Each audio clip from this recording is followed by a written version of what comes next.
Welcome to the Fantasy Audiobook Library, a sanctuary of stories where fan fictions come alive, where ancient legends echo from the East and Western worlds awaken with wonder. Settle in. Your journey begins now. Game of Thrones Thor Traveling Chapter 1. Prologue. Thor, Odin's son, my firstborn. My heir. So long entrusted with the mighty hammer Mjolnir, forged in the heart of a dying star. It's a worthy companion for a king. It could be a weapon for mass destruction, or it could be a tool to create, said Odin while I was just observing the other not so significant characters, the details Marvel put into the construction of Asgard and its glory. I have seen this so many times by now that I was no longer interested in the old man's dialogue. In fact, I had two thoughts about just skipping this section and directly jumping to where the action happened. However, no can do. I promised to enjoy the old classics without my impatience ruining the fun. If I did it once, then surely I'd do it with other movies as well, which I didn't want. I'm just a simple student who also happens to do part-time work on the side to keep living in this expensive city and make just enough money to survive outside of paying for my university. Sometimes, I wonder why I wasn't born into a wealthy family. That sure would be nice. However, which man doesn't? Outside of those who have a car and multiple chicks hovering around them, all due to their old money. Sigh. There I am again, thinking of things that do me no good. I bring nothing but depression my way, which will lead to me wasting my entire day again by listening to either sad songs or motivational videos. I'm not having it. I decided to spend my off day decently this time around. So there were only two things I could do: hang out with friends or explore the endless amount of entertainment media out there. The first one would have been my choice if not for all my friends being back in the town I came from. As for making new ones here in the city, I never tried, and I don't think my wallet can afford to hang out with them. The latter was much more economical. However, the challenge was deciding what kind of entertainment I am looking for. I am already feeling empty, and if I jerked off any more, my dick would fall off. I was tired of those agenda-driven games and movies. So I was surprised when I found an entire collection of things I will watch someday on my computer in some hidden pathway on my drive. If I could, then I surely would like to ask my past self why he downloaded these movies and shows if he wasn't planning on watching them. And even if he did, why hide them so deep? It's not like there was any black material in here he was trying to conceal. I'm afraid I don't know myself. And for my mental peace, I long ago stopped questioning why, even after having 4 terabytes of storage, I usually only have 10 gigabytes free on the best of days. So my decent fun day turned into a hunt for those hidden files my past self hid due to a lack of anything fun to do. That was last weekend. And now I plan to use all that hard work and watch all these old movies and shows. Almost everything was available on odd platforms, yes, but I just get confused over what to watch there. This was much easier to handle. Not to mention, these old movies and shows were miles better than the garbage they put out nowadays. As expected, I started with Marvel. I used to be a big fan back then, but after She-Hulk, I lost all hope in humanity. There were many movies and shows here that I had actually watched before, but I just felt like revisiting them. And today, I was going with Thor, one of my favorite childhood heroes besides Iron Man and Spider-Man. Even after years, I could remember these movies almost perfectly. I used to watch almost all MCU movies like a man possessed when Marvel was dominating Hollywood. Arguably the best movie franchise outside of Harry Potter and Star Wars. Maybe Fast and Furious is up there somewhere. As the movie continued, I saw Thor attacking the frost giants and then getting banished by Odin, becoming unworthy to lift Mjolnir.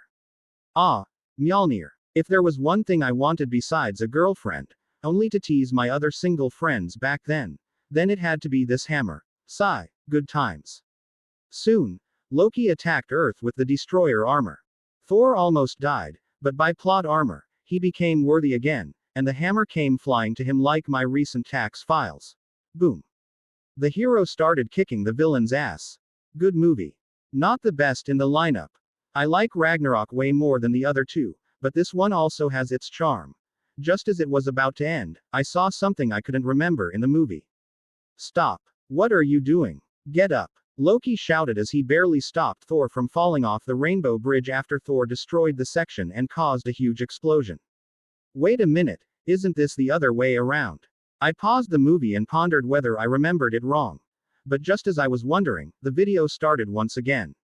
Huh, Thor, come back up. Odin appeared and tried to pull both Thor and Loki. Yes, I remember this happening, but Thor was holding Loki in the movie, not the other way around. Wait a minute, that doesn't matter. How come the video started again? I pursed my lips and hit the space bar again to pause it, but no luck. Hanged. A scowl appeared on my face. This old computer was another source of frustration in my life. I tried to move the mouse or close the window, but nothing. I was able to open another file. Not sure which one it was, expecting to close the current movie when another one started in the player, but to my utter irritation, it started in the background while the current movie was still playing. Great. What music?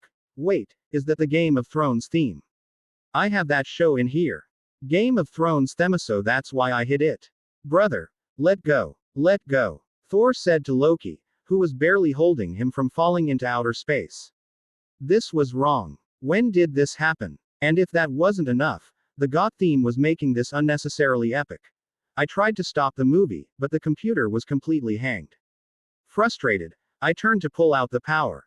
However, what I saw put me in a daze. The switch is off. Narrowing my eyes, I double-checked it, but the same result. This was one of those moments when people start questioning reality. I blinked and, just to make sure, pulled out the cable altogether. However, the music continued. Now a chill ran down my back. Slowly turning to the monitor, I saw sparks thundering out of it and the PC. Eyes wide, I just watched as fire caught my PC, and lightning dazzled around. No. No. Thor. Loki shouted as he saw Thor falling. I, on the other hand, was too stunned to even realize I was back to watching the damn movie when it should have been out of power. On top of that, it almost felt like the entire thing was about to blow up any second now. I assure you, brother, the sun will shine on us again, Thor said, looking right into me from the screen. And then, I heard a blast before everything went blank. Chapter 2. Transmigrated. Ah. Letting out a growl at the uncomfortable place I found myself sleeping, I couldn't help but try to reach out for any warmth I could find. My hands and legs moved around to find the blanket, which I usually had lying somewhere nearby on the bed. This feeling was not new. The cold and chilly air always woke me up.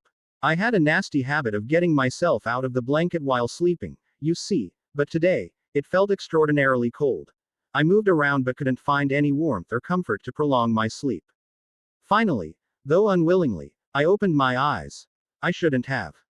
The first light assaulted me, almost making me blink, not to mention the white sheets of my bed today reflected more light than they ever had in my entire existence. Wait a minute. And that was when my mind caught up to reality. This ain't my bed. This is snow. Where the fuck am I? Where is my room? I jerked up, trying to get to my feet but immediately lost balance and fell back onto my butt. Dang, the snow did cushion my fall, but I hit something extremely hard while falling back down. Motherfuck. Almost cursing, I clutched my head as pain rang inside me. It almost felt like my skull would break open. Okay. Calm down, calm down. I shouted internally to myself, though doing that was extremely hard, seeing as I was in a complete wasteland filled with snow. Looking around, I noticed nothing but snow and trees. Where am I? If not for the bursting headache, I would love to take out my phone and post to others that I had traveled. At least something could come out of this ordeal. Wait, my phone. I realized and immediately searched my person to find the magical device that had enslaved modern humans. Nothing. I couldn't find it. Hell, what the hell was I even wearing? Looking down, I found myself in some sort of hard armor-like clothing. It was almost black with silver touches here and there, along with some sort of arm guards. Upon closer inspection, I could tell that they were one of those light leather armors from games and movies. What happened? My body refused to move. It felt foreign honestly, so I lay flat until at least my head stopped killing me. While I had some time in this predicament, I tried to recall what happened. How did I get here, and where is here, exactly? It took some time, but finally, it clicked, from watching Thor to my PC exploding right onto my face. If I survived, then this should be the hospital, shouldn't it? Once again, Looking around, I didn't find any sexy nurse or fancy equipment. Hell, even if I could spot a building wall, I would have taken that as a sign that maybe I survived. But, isn't this place lacking in temperature for being hell? It can't be heaven. Aside from my personal track history, which makes me doubt that I'd go there, I once again couldn't seem to find those sexy angels most would consider heavenworthy. I'm probably going mad, talking nonsense when I have to check where the hell I am. Singing, I finally got up, or at least tried to. The foreign feeling came again. I lost balance and almost fell face first, but this time, I was ready. The first thing I noticed was the height difference. I was definitely much taller than I used to be.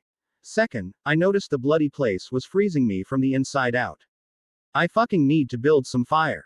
Shivering, I pressed down my uncomfortable senses and looked around to find wood or anything to build a fire, only to see an object of great significance lying on the ground, surely the same one that gave me this bump on my head. It dazzled slightly in the sunlight, while the excellent craftsmanship put a novel presence around the object, which I had seen countless times. Mjolnir. I blurted out, and like the hammer heard me, it slightly vibrated to my voice. Now things were really getting strange. But for me, it didn't matter. For any MCU fan, this was the time to find out whether they were worthy or not. Gulping, I took small steps forward, maintaining my balance to not fall again. After checking that no one was watching for some reason, I bent down and wrapped my hands around the hammer's handle. Whosoever holds this hammer, if he be worthy, shall possess the power of Thor. I pulled the hammer with all my strength, almost doing a somersault in the attempt, but the hammer didn't resist at all. Hell, even the usual weight I was expecting wasn't there.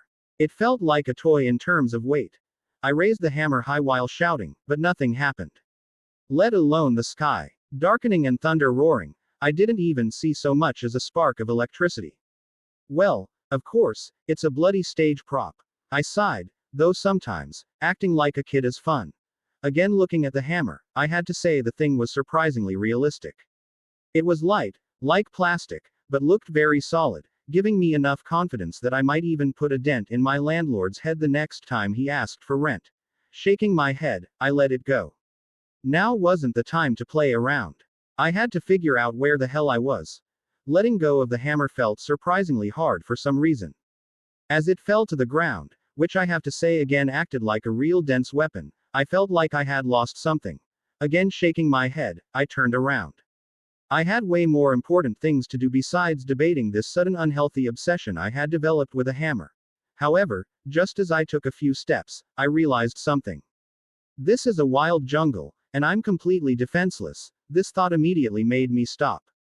I once again turned back, looking at the hammer, which also had a magnetic pull effect on me.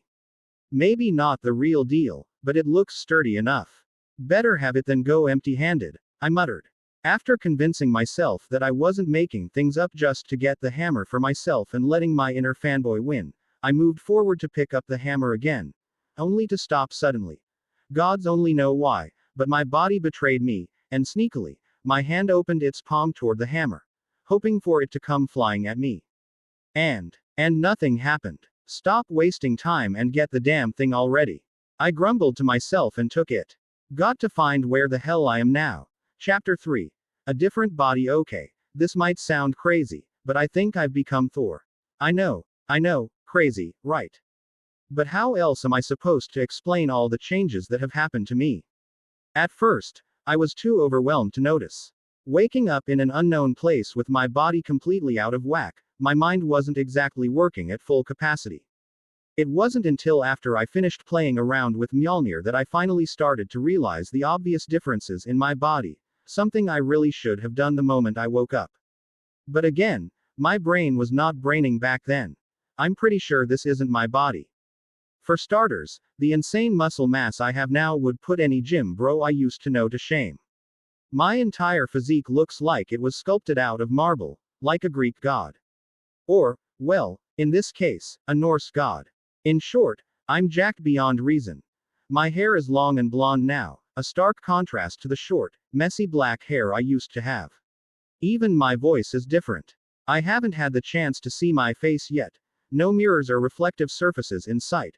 But the absence of my usual birthmarks is proof enough that this isn't the body I was born with. At first, I tried rationalizing it. Maybe I just lost my memory. Maybe I had been working out like crazy during that time. Hair can be dyed, and voices can change over time. It would explain why I woke up in the middle of nowhere, though not the fact that I'm clearly taller than before.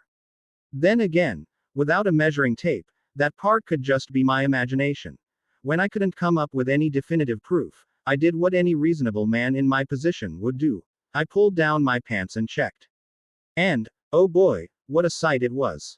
Giving my baseball bat a run for its money, this thing was definitely not my thing. Believe me, if there existed a situation to increase one's size, then I would know. Oh, the possibilities I have with this on my side. Case closed. This is definitely not my body. Pulling up my pants, I couldn't help but grin. If nothing else, at least there were some perks to this bizarre situation. It was yet another reason to get out of this desolate snow-covered forest. As for why I think I'm Thor, well, there are many reasons. From the uncanny similarities between my new body and Thor's to the presence of Mjolnir, it all added up.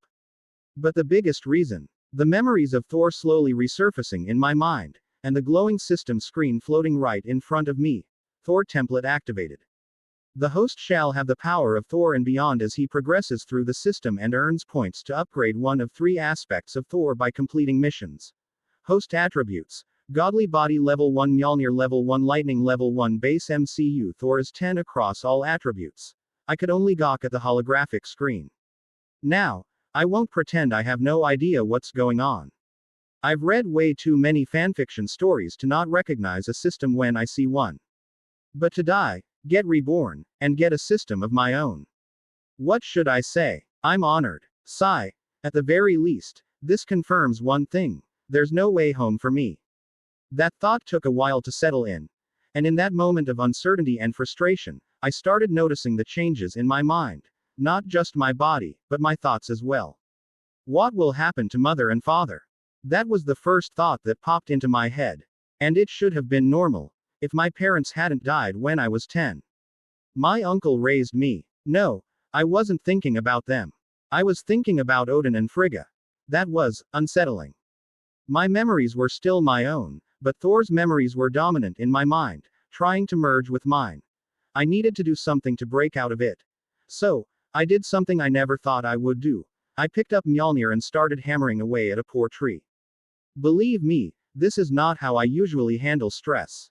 But right now, my first instinct was to smash something with Mjolnir. And I was good at it. Though my strength was only at level 1, similar to when Thor lost his divine powers, sheer effort alone led to 6 trees falling before me. I felt like a beast. Never in my life have I felt this strong, and this was me without any of Thor's actual powers yet. Sigh, it took me some time to come to terms with everything. But once I did, I returned my attention to the system. If I needed to complete missions to unlock more of Thor's power, I should check what my first task was. First mission, find out where you are. Ah, great. I was hoping the system would just tell me.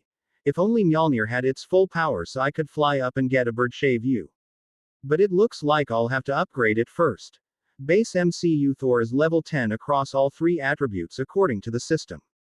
That means I'll need to complete 27 missions to reach his level.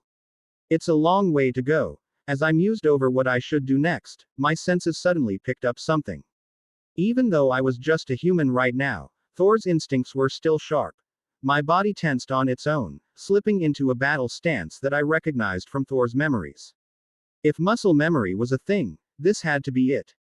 Good thing gods work the same way in that regard, or I'd be in serious trouble.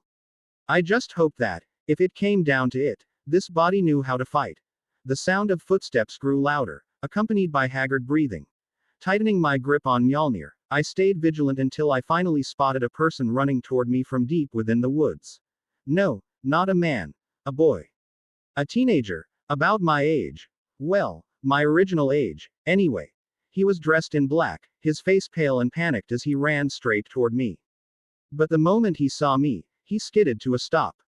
Hope he understands English, or this is going to be a long one. Hello, I am Thor Odinson. Might I ask who you are? And while we're at it, where exactly are we? I asked, not even realizing I had referred to myself. As Thor until after the words left my mouth. Something was definitely strange.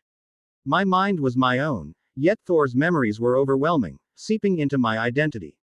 Then again, with over 1,500 years worth of memories crammed into my head, maybe that was inevitable. The boy hesitated, clearly assessing me. He was unharmed, while I stood here holding a weapon. Naturally, he was wary. Yes, Mjolnir did look strange from a historical standpoint. A weapon like this was impractical, with so much weight on one side and barely any leverage from the handle. No normal person could wield it effectively. It seemed like he was about to say something, until his eyes shifted from the hammer in my hand to something behind me. His already pale face turned ghostly white. His eyes widened in terror. A cold sensation crept over me, and before I could even process what was happening, Thor's instincts flared once more, forcing me to turn around. And when I did, my own eyes widened in shock. Shit. Chapter 4. Winter is coming. The moment I turned around, I saw someone standing so close that Thor's, instincts kicked in. Before I knew it, I was swinging Mjolnir at the person, knocking them back with enough force to send them crashing to the ground with a definitive crack. Back home, that alone could have landed me in prison. Shit. I froze, realizing what I had just done. For the first time, I felt a bit relieved that both I and the hammer were only level 1. Hopefully, the guy was still alive. Hey, are you alright? I asked, my voice laced with guilt. I stood motionless, waiting for any sign of movement from the person I had nearly killed. A low groan finally escaped from them, and I let out a breath I hadn't realized I was holding. At least they weren't dead. That was good. Just as I was about to move forward and help him up, I froze again. I hadn't expected him to recover this fast. Technically, that should have been a good thing, but something about this person felt off. His glowing blue eyes locked onto mine, rendering me motionless yet again. Ska. Before I could react, he lunged at me from his position on the ground, nearly making me jump back in surprise. The hell? It was only thanks to my beyond human reflexes that I managed to dodge him. Barely. He fell back, and that was when I noticed something horrifying. A sizable dent on the side of his head, as if his entire skull had cracked and sunk inward, yet he was still moving. How the hell is he still alive? My mind started racing. I had assumed I was in the MCU, but since when were zombies a thing there? I desperately wanted to deny it, but the thought nagged at me. There were versions of the Marvel Universe infected with a zombie virus. God forbid. But please, not that world. Even cosmic beings like Eternity weren't safe in that version. If that was where I was, my survival chances were looking grim. As my imagination spiraled into worst-case scenarios, the zombie launched at me again. This time, I didn't back down. My body moved on its own, sidestepping with precision before swinging Mjolnir with full force, sending the creature flying back with another sickening crack of bones. But just as I caught my breath from that near jump scare, I saw the damn thing rise again. It won't work. They're not afraid of iron. Run. The voice snapped me back to reality. I had almost forgotten about the boy I saw earlier. At least I could understand him, so no language barrier. Ska. Another guttural screech tore through the air, pulling my focus back to the immediate threat. Run. We need to go. The boy shouted. The thought of running crossed my mind, but for some reason, my body refused to move. Instead, I stood my ground, a surge of confidence welling up inside me, as if the very idea of retreating was unacceptable. And then it hit me. Thor's centuries of battle experience and warrior instincts were kicking in. Maybe it was his ego, but I wasn't running. Ha! Before I knew it, I was charging at the zombie, Mjolnir in hand. I swung down with all my might, crushing its legs while it was still on the ground. A deafening scream echoed through the area before I slammed my hammer onto its back and left it there. I silently prayed it would work like in the movies. To my relief, and to the utter shock of the boy, the zombie continued thrashing, but no matter how much it struggled, it couldn't get up again. Seems like you're not worthy, I muttered, a smirk threatening to form on my face. So, your name is Will, and you're a ranger of the Night's Watch. My lord, he responded. My lord, what do you call this place, Will? And what were you doing here? I asked, ignoring the strange way he addressed me. It's beyond the wall, my lord. I was scouting before they found us. His nervous gaze flickered toward the tied-up zombie. White Walker, he had called it. For a moment, I considered just burying the thing 10 feet under and being done with it, but my instincts told me otherwise. So, leaving Mjolnir atop the unworthy White Walker, I turned back to Will, determined to gather as much information as possible. Do you know how to kill it? I asked. Will shook his head but hesitated, as if there was something he wanted to say but was holding back. All right. Tell me about the land beyond that wall of yours. At my question, Will gave me a strange look, almost as if I had asked him whether the sky was blue. It's the north, my lord. One of the 7 kingdoms in Westeros. The land ruled by His Grace, King Robert Baratheon. Westeros. I knew that name. Not from the MCU. Not from Marvel. But from somewhere else. And only now was I beginning to understand where I really was. And I didn't like it. MCU was dangerous, sure, but at least it was modern enough for a 21st century guy like me to settle into. But this was Game of Thrones. A series one never even finished watching, let alone read the books for. Were the books even finished? I stood up as the realization hit me, making Will flinch as if he had somehow offended me. Having Thor's memories came in handy here, at least I understood how medieval monarchy worked. But right now, I couldn't care less about Will. I was too busy trying to suppress the bubbling irritation and anxiety inside me. Hacking away at a few trees was starting to sound really appealing. Congratulations on completing your first quest. You now know where you are. An upgrade point has been allocated to the host. The system's notification snapped me out of my daze, momentarily distracting me from the heavier topics I wasn't planning on addressing anytime soon. The system classifies quests into 3 categories. Final quest. Completing it unlocks another world, granting full access to the new world. Rewards 3 upgrade points. Main quest. Related to story progress and they are mandatory quests. Reward 2 upgrade points. Side quest. Unrelated to story progression, side quests provide upgrade points like all other quests. They are not mandatory, could deny the side quest if he wishes so. Reward 1 upgrade point. Unknown quest. Not much known about this quests, they solemn appears and host as advice to take caution before accepting one. Reward unknown. Damn. And here I thought I was stuck in this primitive world. Couldn't the system have told me this earlier? This definitely motivated me to get the hell out of here. Final mission. Kill the Night King. Of course. Rolling my eyes, I stood there, fully absorbing my new reality. My lord. Will looked concerned. I had been silent for way too long, just staring at the air. Finally, I sighed and spoke. Take me to the wall. It's time to alert the realm of men. Winter is coming. Chapter 5. The Wall. The journey to the wall and Castle Black was a freezing one. I almost forgot about the cold, too distracted by Thor's memories assaulting my mind, the reality of being reincarnated, ending up in the Game of Thrones world, fighting ice zombies, and, if that wasn't enough, the system now wanted me to kill the endgame boss. Yeah, too much had happened. To keep both mine and Will's attention away from the bitter cold, I kept the conversation going. The poor boy was freezing, thanks to me taking his Night's Watch cloak and using it to bubble wrap Mr. Zombie here so I could drag it back to Castle Black. He didn't protest, but I could feel his glare drilling into my back. I wasn't sure if he was cursing me for making his balls freeze off or for bringing a literal corpse to the people who were established to fight said corpses. Unlike him, though, I had a clear purpose. I might not have finished the TV show or read a single page of the books, but one thing was certain, the sooner the world learned about the White Walkers, the better. Especially for me. Maybe, just maybe, if they stopped fighting over that damn monstrosity of a chair, they'd send all that manpower where humanity really needed it. That meant I could leave this godforsaken, internetless, electricity-deprived world just a little faster. If only I had all of Thor's powers from the get-go, I wouldn't have to go through this, unite humanity, nonsense. I could just fly to the Night King's hideout and crush his head. Sigh. So, while freezing with Will, I kept questioning him, not just to keep us entertained, but also to refresh my knowledge of Westeros and the Game of Thrones world in general. Soon, the forest thinned, and by the gods, I had to admit, HBO's VFX had nothing on what I was seeing.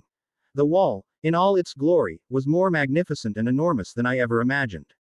It was one of those sights that humbled you, making you realize you were nothing more than dust in this infinitely vast and ever-expanding cosmos.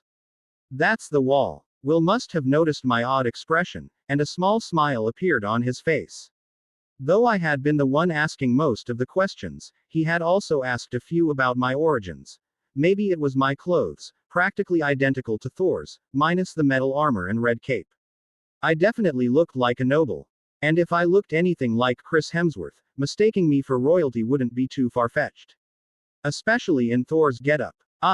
Let's go. I'd rather not drag this corpse any longer than necessary, I said, since I was the one hauling the bound-up zombie through all this heavy snow. My lord, Will was about to say something, but I cut him off. Forget it, Will. In your condition, if I handed this thing to you, I'd just end up dragging two corpses to the wall. I joked, but there was truth in my words. The boy, no, the man, by Westerosi standards, was in no shape to handle this.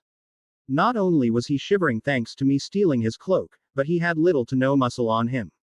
He was already exhausted from his earlier encounter with the White Walker, and I didn't want to put more pressure on him. I needed him to explain the situation on my behalf to the Night's Watch. The White Walker itself was proof enough, but having Will's testimony would help. He tried to take the load from me multiple times, but I could tell it was more out of fear regarding our social statuses. His nervous fidgeting made it obvious. I could tell him I wasn't a noble, but that would only cause problems for me later. Best to keep my mouth shut for now. Gotta come up with a believable backstory soon. At the foothold of the wall, we had to wait no less than 10 minutes before the gates finally opened. Maybe the Night's Watch used their pitch-black cloaks to identify their own from atop the wall, because I didn't see how else they could determine we weren't a threat. Which was ironic, considering I wasn't part of the Night's Watch. However, when the gates finally opened, and 5 men on horseback rode out with their swords drawn, I suddenly wasn't so sure about my assumptions anymore. Will, what are you doing here? And who's this? The man leading the group pointed his sword directly at me. Will stiffened, visibly nervous. He had already told me how deserting the watch meant execution. I didn't need the reminder. I had seen the show. But judging by his fear, whoever had died in his group must have been someone important. Under normal circumstances, it would make sense for Will to be afraid. But we had proof of what happened. I wasn't about to let his panicked stuttering make things worse. I am Thor Odinson, I declared, stepping forward. I found this ranger of the Night's Watch while I was lost in the woods. He was attacked by a White Walker. I wish to speak with your Lord Commander. I made sure my tone was firm. This wasn't a request. I was usually a peaceful guy, but people here didn't speak that language. If they mistook me for a noble, I might as well use the misunderstanding to my advantage. And it worked. The leader hesitated, taken aback by how I spoke. The other 4 scrutinized me from head to toe, their gazes lingering on my finely crafted hammer. Mjolnir didn't fit the conventional mold of a weapon. It was too impractical in both shape and weight distribution. But its craftsmanship alone was enough to tell them I wasn't some wildling. White Walkers. They're nothing but stories, one of the men sneered.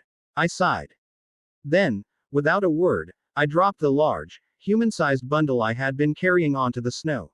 The impact caused a muffled, inhuman scream to rip through the air. That single sound wiped the smug look off the man's face. The horses whinnied in panic, their riders struggling to control them. Then why don't you come down and see for yourself? I said, my voice cold and imposing. The men exchanged uneasy glances. It must be an animal, one muttered.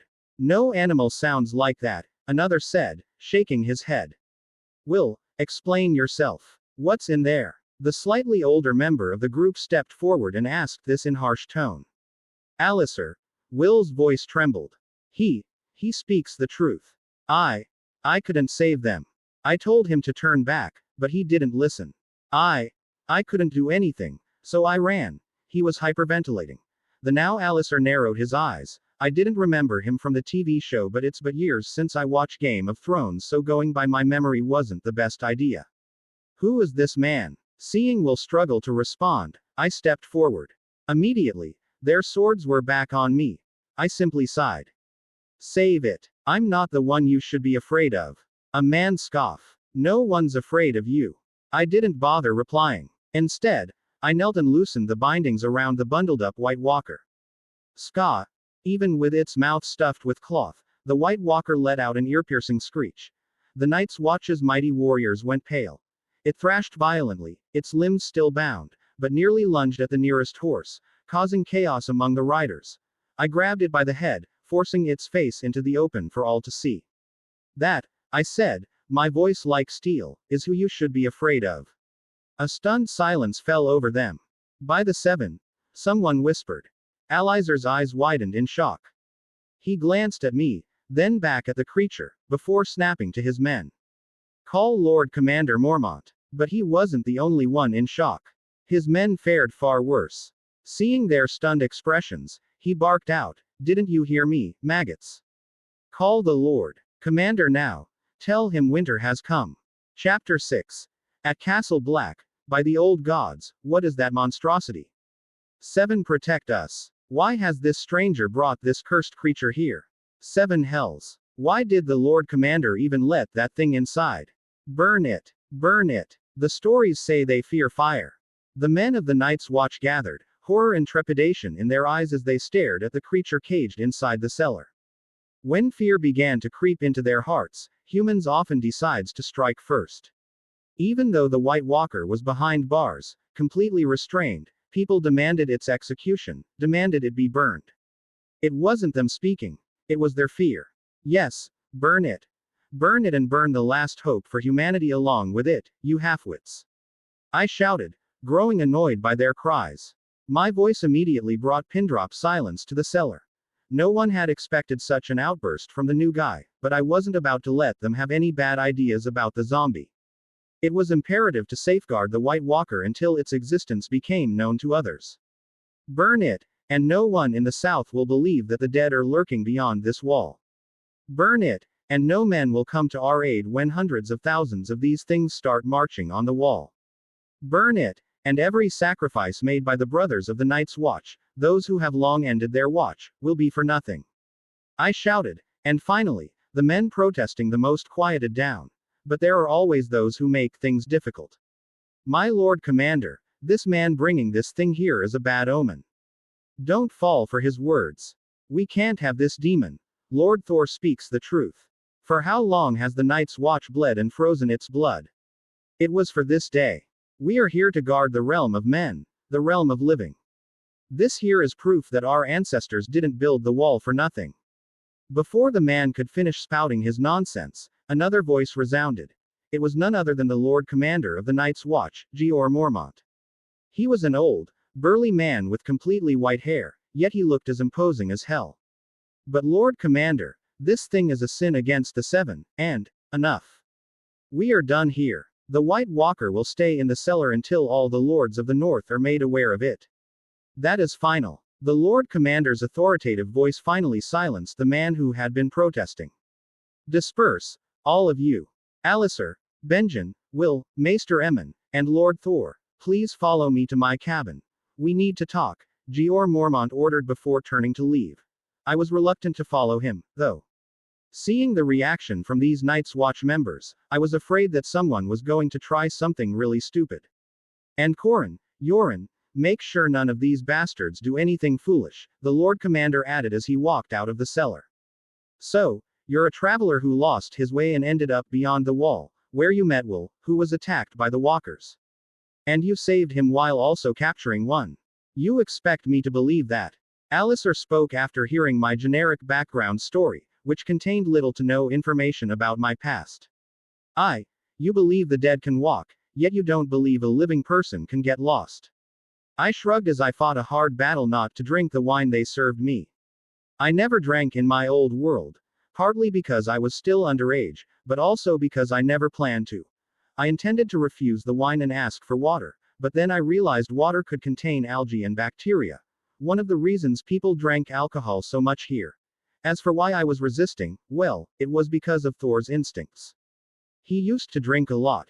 Even without his powers, I was sure I could handle liquor better than most with this body, but I'd rather not get addicted to it. I never believed they existed, until today. Until there was proof. Benjen Stark, the brother of the Warden of the North, spoke. And the proof came from the same man you don't believe, I replied. Silence filled the room. Only the sound of the fire crackling could be heard. Every so often, I caught people drifting their eyes from me to the shiny hammer I had placed on the table. I believe you, Lord Thor. For the time being, the hospitality of the Night's Watch is yours, my lord, Jeor Mormont finally spoke. Just Thor is fine, Lord. Doesn't go well with my name, I smiled, hoping to ease the tension. You have done us, and the realm of men, a great favor. Your actions could determine the outcome of the war that will surely come, the old man said. He looked like he was 1,000 years old or something. Though I didn't have much right to talk about age, considering I now aged over 1,000 myself. Thank you, Maester Emmon. I nodded at the old man, not even realizing that the Maester was blind. Will, what can you tell us about the walkers? Benjen Stark asked. Out of everyone, he looked the most concerned. Well, aside from Alistair, who just looked scared. That led Will to explain what had happened to him and the 2 rangers who were with him. Needless to say, there wasn't much to gain from his story, no major information that could give me an edge. However, for the others, it was informative. Swords didn't work. Then how are we supposed to fight them? Alistair asked. Test it out, once we run out of the use of that walker. Fire, heights, poison, drowning, there have to be things they fear. Otherwise, they would have long since marched on the wall. I spoke, even though I already knew that fire, dragon glass, and Valyrian steel worked against them. I couldn't just tell them outright. And the fact that I knew all 3 meant that my mind had started sorting through all those extra memories. I didn't feel like I could remember everything about the story, but this was a good start. Hell, even if I did recall things, they might be wrong. I shouldn't have read so many fanfics. I no longer knew what was real and what was made up. Yes, we have time for that. For now, the Lord Commander trailed off and looked at the black-haired man sitting to the side. For now, we need to tell this to my brother. The North has to know. Winter is coming, Benjen Stark finally spoke. You do that, Stark. And Maester Emmon, I want all the lords of the North informed. Send all your ravens, the Lord Commander ordered. They'll never believe it. Not until they see it with their own eyes, I interjected before Maester Emmon could speak. Maybe the old man had intended to say the same. Then ask them to come here. This is important, the Lord Commander decided after a moment of hesitation. He, too, knew no one would believe him. Does the Lord Commander of the Night's Watch have that much power, to summon all the lords of the North? I genuinely asked. I had never thought they could do that. No, but we expect at least a few of them to show up. Even a few, once they see it, will be enough, Mormont replied. I hummed to myself. Telling them one by one won't be effective. It's not just about informing them. We also need to decide how the North, and by extension, the entire 7 kingdoms, will act against this looming threat. Oh, we, already. What does this have to do with you? Your balls itching for glory. Alistair scoffed from the side. This, Lord, act wasn't going well with people who actually held power before. And somehow, I didn't even remember this irritating asshole. A character like this should stand out, right? We, because when the dead come, it don't differentiate. They won't come after you any sooner than me just because you lack balls, you a hole. I saw the Lord Commander and Benjen Stark about to shut Alistair up, but I beat them to it. The man glared at me. I returned the favor with zeal. And besides, it's not like I know where home is at this point, even Maester Emmon don't know where Asgard is. I never heard of Westeros before coming here. So chances are I'll be getting involved one way or other. I added finally, to reduce down the tension once again. For few seconds no one spoke until finally Benjen Stark opened his mouth. Let's not be hasty here. Before we send out any raven, let's inform of this to my brother. Once this known to him he gonna call all the lords of the North anyway. Agree. You should leave by dawn break. Jeor Mormont agrees. Will he believe you just by your words, to the point of calling his bannerman? Maester Emmon asked with doubt. Yes and no. He mostly likely will believe me, but without seeing the thing for himself, he won't be calling his bannerman. Don't tell me you intend to take the walker to Winterfell. Lord Commander asked with narrow eyes. Huh, no. Gods no. Benjen immediately shook his head. Then how? You intend to bring him back here? That gonna take took much time. Actually, I might have an idea about that. Seeing them overcomplicating things, I spoke up. As just as I was explaining my plan, I got this notification. New main mission: Winter is coming. Warn North and the rest of the kingdoms about the existence of White Walkers. Chapter 7. Winterfell. Tell me why I'm being dragged to Winterfell again. I couldn't help but whine upon seeing no sight of the ancestral home of House Stark. It had already been 2 days since we left Castle Black for Winterfell, and the journey was taking a toll on my back as well as my mental stability. There's only so much one can stare at the chilly, wide lands of the north before getting tired, after all. Because you're the one who fought the Walker, captured it, and even devised this plan. It's only natural that you come and meet my brother while we discuss this grave matter, Benjen Stark replied. I definitely saw a little smirk on his face. The man was enjoying my misery. As for why I was miserable, well, it's because I had to agree when Benjen Stark asked me to accompany him to Winterfell. In any other case, I wouldn't have, but the new mission demanded that I ensure the North, and by extension, the other kingdoms, knew about the existence of the White Walkers.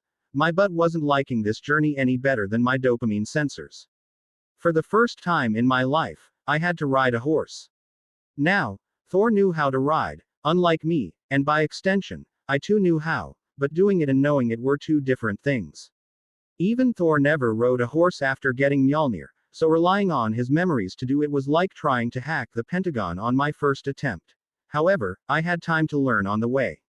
It wasn't like we were drag racing with the horses, it was a peaceful enough journey across a somewhat chilly land. But that time started to weigh on me. It turns out that the boredom that comes with riding a horse for 2 days straight is maddening. I needed something, anything, to pass the time and forget my back pain from sitting in the saddle for so long. For those who have read the books, this was obvious, but not for me. I had just realized how ridiculously big the North was. The TV series never showed the sheer scale of this land, so I assumed the distance between the Wall and Winterfell would be short enough. But nope. It was apparent to Benjen almost immediately that I wasn't used to riding horses for this long. He didn't voice it, but I could see him taking amusement in my plight. At least one of us wasn't bored out of his wits. I had to thank him. Though, the man slowed our travel speed so I could keep up. At first, I even doubted I could ride a horse at all. Unlike me, the horse didn't have a system to make it worthy, after all. But to my utter confusion, I could mount it just fine with Mjolnir, as long as I am the one holding on to the hammer and not the horse. I'm still unsure how this worthiness enchantment works, but my best guess is that it detects the intent behind someone or something's actions. As Captain once said, put the hammer in an elevator, and it will still go up. Here we are. While I was busy decoding the secrets of Allfather's runic magic, Benjen spoke up. A grin broke across my face. Finally, the journey was coming to an end. In the distance, the ancient castle of Winterfell came into view. Said to have been built by Bran the Builder, this castle had lasted over 8,000 years. Nothing back on Earth came close to this feat. And even to this day, it wasn't just standing strong, it was thriving. Magic, no doubt. I can't think of anything else that could achieve this. As we entered Winterfell's gates, I was stunned to see the entire Stark family lined up, waiting with admiration and reverence, aside from Lord Eddard Stark, of course. What's going on? You don't get this grand of a welcome every time you come here, do you? I asked Benjen, who also looked taken aback by the scene. But upon hearing me, he shot an annoyed glance. You think I would have joined the Night's Watch if that were the case? He retorted before moving his horse forward with ease. I, on the other hand, had to try 5 different things before my damn horse budged. Then I realized what was happening. They weren't here for us, but for the king. This moment was in the TV show, but I didn't expect our timing to match so perfectly. Good for me. Now, not only the North but even the king and, to some extent, the entire 7 kingdoms would know. Maybe I could complete the main mission right here. Benjen, what are you doing here? Is everything all right at the Wall? I didn't receive any raven about your arrival, Ned Stark asked as soon as we dismounted. My back and butt silently thanked the old gods. Yes, everything's fine. But I have something important to discuss. I didn't send a raven because the matter is urgent and needed to be discussed with you in person, Benjen replied. What is it? Ned Stark asked, his expression growing serious upon seeing his brother like this. But Benjen just shook his head. He couldn't exactly say they had captured a White Walker out in the open, could he? Later. Brother. First, you should receive the king and his family, Benjen said, knowing full well the storm this revelation would bring. It was better to discuss it later in private. While they were talking, I looked around the castle and the Stark family. They were all staring at their uncle in black and, more than anyone, at me. Even though I had a black cloak on, it was obvious from the rest of my attire that I wasn't part of the Night's Watch. The entire family, and even the servants, broke into murmurs and whispers. I didn't care much. I just looked for a few familiar faces, trying to recognize them from the HBO series.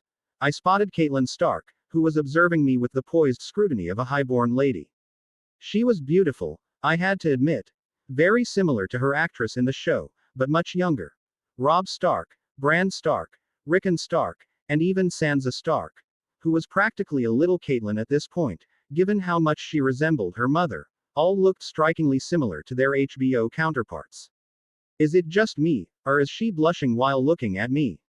I couldn't help but return a bashful look. I knew she wasn't blushing at me, but at Thor's face. Still, it felt good to be handsome nonetheless. Back at Castle Black, I had finally seen my own face in a mirror, and damn, was I amazed at how I looked now. Almost identical to Chris Hemsworth, but younger. I don't know why, but I looked like I was in my late teens, maybe 17 or 18. I could only assume this was because I had been the same age back on Earth, and the system had given me Thor's teenage form. The only thing I don't get is this strange marking on my back, which I only saw in the mirror while posing like those bodybuilders I wanted to look like.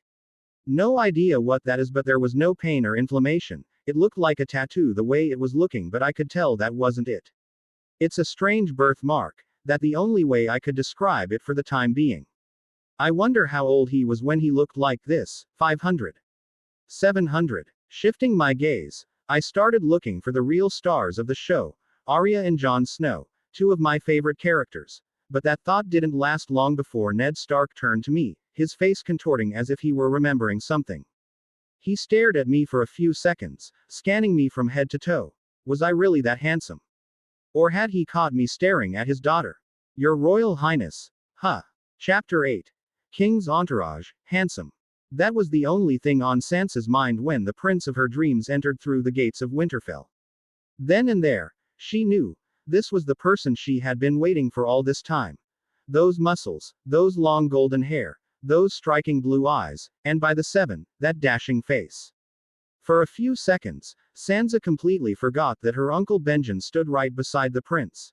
Her mind didn't have the luxury to even question why the prince of the Seven Kingdoms would arrive together with her uncle or where the king and the rest of his family were. No, for Sansa, none of that mattered.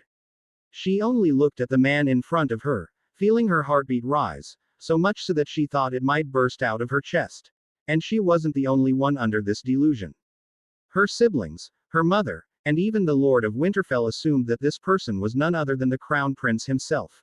She was flying on cloud nine, until her Prince Charming spoke. I'm afraid you are mistaken, my lord. I'm not the prince. I hastily corrected them, seeing what kind of misunderstanding was brewing in everyone's mind. Even Benjen, standing beside me, was glaring at me like he had just suffered a heart attack. It's strange calling people my lord even after having Thor's memories. Being the crown prince have its perks like not using this silly titles. As for why I call him lord, well, that what Benjen told me, and more importantly I like Eddard characters. He's among the very few characters in the story who have my respect. I really feel that if there exists one man in the entire Westeros who deserves this respect, then it him. Back to Benjen though, unlike his brother the Lord of the North, Benjen wasn't accustomed to dealing with many lords outside of the North. So, almost immediately, he believed what his brother had assumed.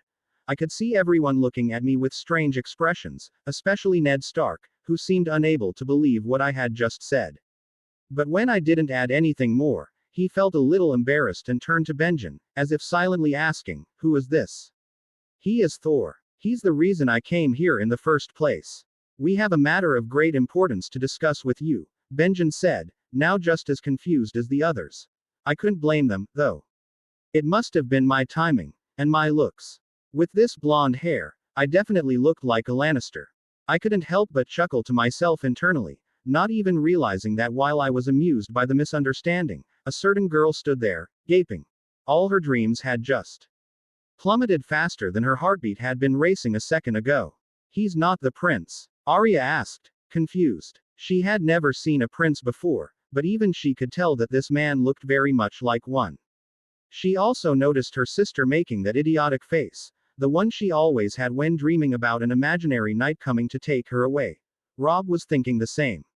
If this man isn't the prince, unconsciously, he had now set a high bar for the real one. Caitlin was now observing the man in front of her even more closely. As a highborn lady, she had met many nobles, but even she had to admit, there was something different about this man. He couldn't be just an ordinary person. Pardon me, I mistook you for someone else. I'm Ned Stark, Warden of the North. Ned finally spoke, coming back to his senses. I'm Thor Odinson. Nice to make your acquaintance, I replied with a smile.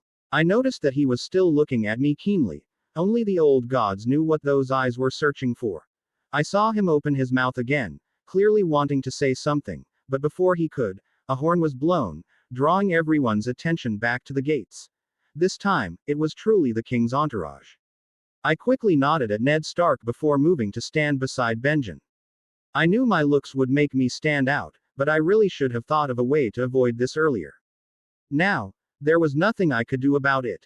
As the entire royal entourage entered, a fat man struggled to dismount his horse, needing help from others before making his way directly toward Ned Stark. That was the king himself. Behind him were some of the most iconic figures in this world: the queen, her children, and her brother, the famous Kingslayer.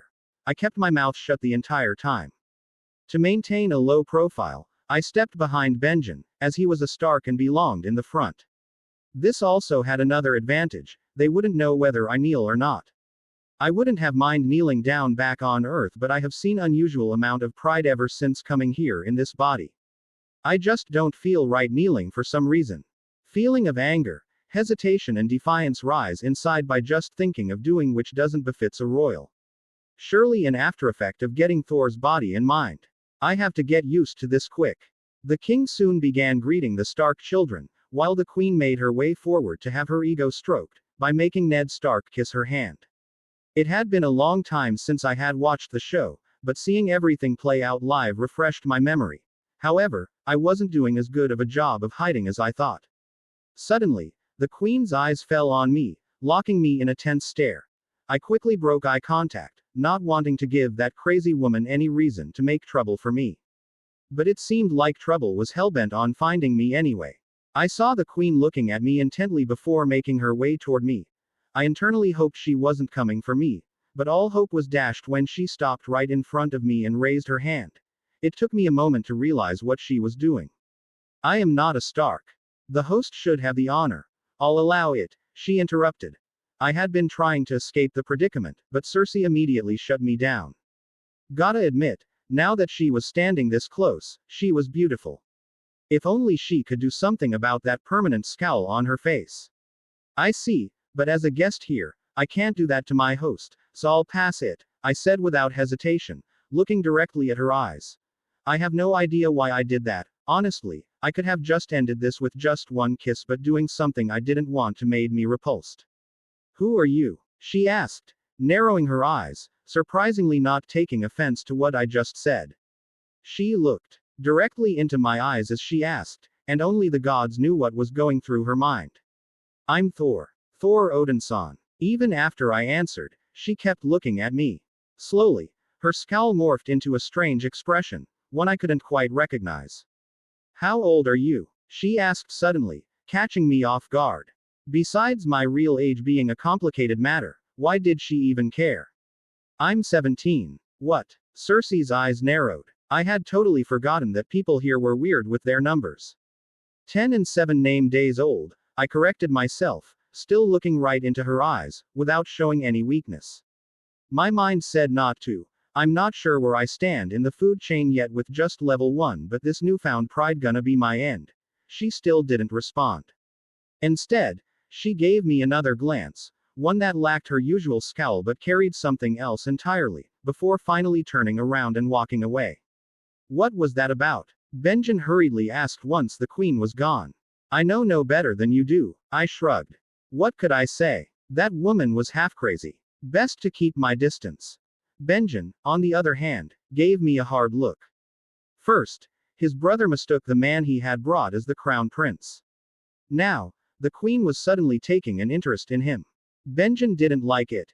It didn't help that neither he nor the Night's Watch knew anything about me. Well, at 17, I was a man, but calling me a boy wouldn't be wrong. It was just that, unknowingly, to be exact, Thor carried an aura that made him stand out. Ned, take me to her, the king said immediately after greeting his old friend and family.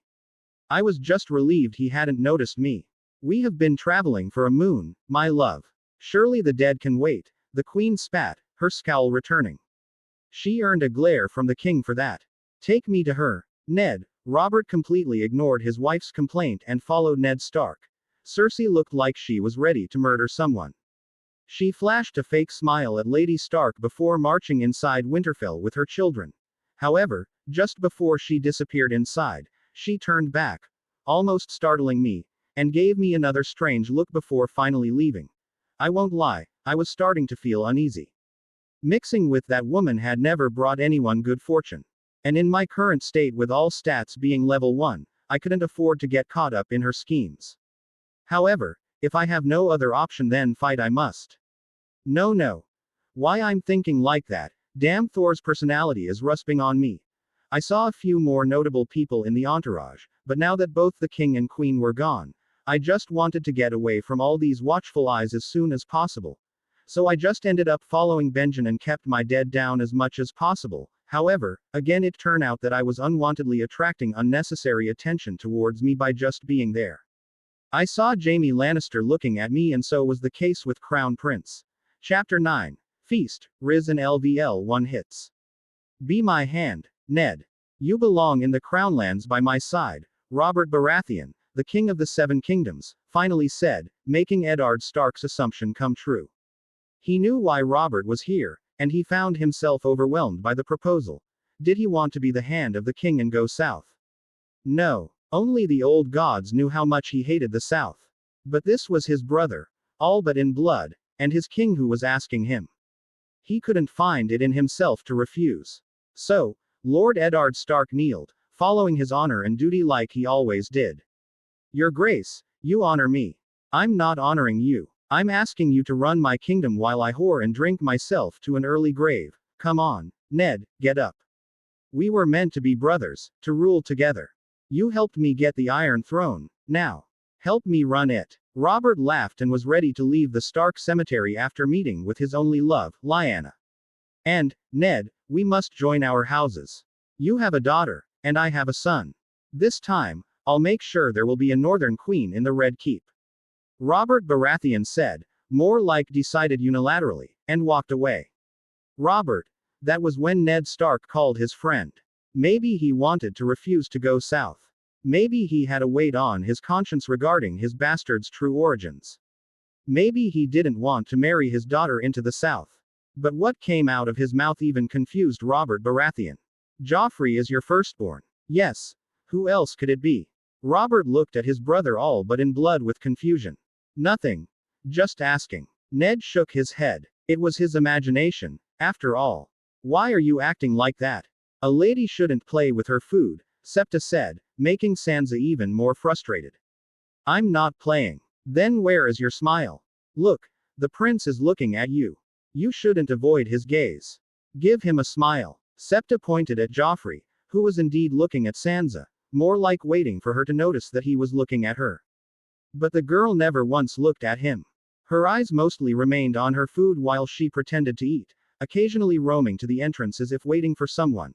Sansa, finally noticing Joffrey's gaze, gave him a forced smile before pretending to be shy and averting her eyes. He pales in front of Thor, Sansa muttered under her breath, but the Septa heard her. Don't compare that Night's Watch man with the Crown Prince, Septa said in an unusually harsh yet hushed tone, making sure no one else could hear her. But it's true. Thor looks 100 times more princely than Joffrey, Sansa replied with a little heat, though her voice remained hushed as ever. Shush.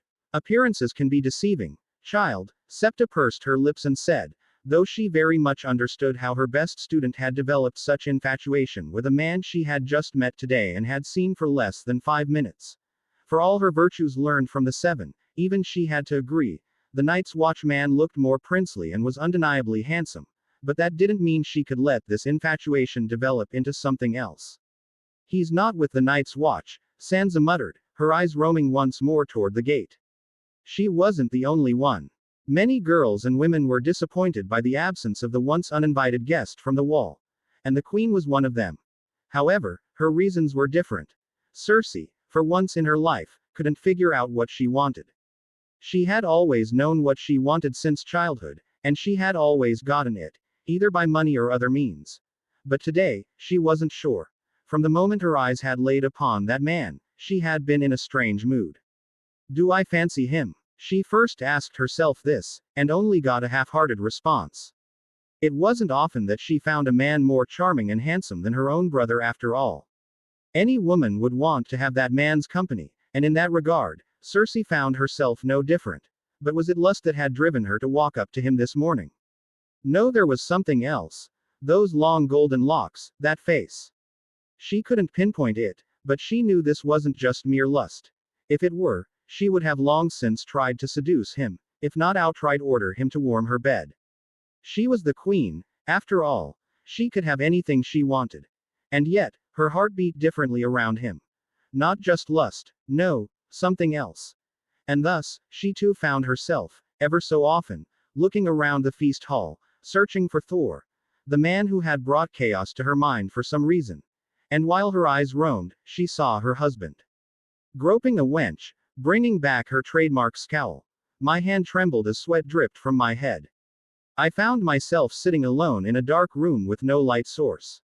A candle had been provided to me, but I turned it off to stop any improvement in my impromptu training of controlling my thunder power. Are you Thor, god of hammers?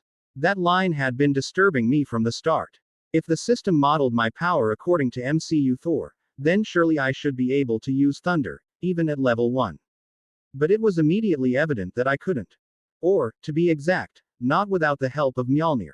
Thor had this problem in the MCU, only resolving it after losing his hammer. I thought I would be better, but I was wrong. It was very hard to concentrate thunder without Mjolnir's aid. Sigh, I let out a sigh and grabbed the hammer lying beside me, picking it up and concentrating once again. Z. Z. Z. Z. And within seconds, the hammer lit up with weak yet bright lightning sparks in the dark room. It's good. For party tricks, that is, I rolled my eyes. This level of thunder was better suited for charging my phone on the go, not for fighting. It's at best could be used like a shotgun. I was slightly disappointed. Only slightly though. I expected it to be weak. It was still at level 1, after all. By level 10, I should reach base Thor's starting level in the MCU. So, power wasn't the issue. I just had to add points by fulfilling tasks. No, my real disappointment came from not being able to use lightning without Mjolnir. By MCU Thor's standards, this was normal. He was never able to control his powers without his hammer. In this case, being modeled after base Thor was a limiting factor. I had to learn to use lightning without Mjolnir myself. I just hoped it was possible. If it was limited by the system itself, then I'd be so mad. But my estimations said it shouldn't be.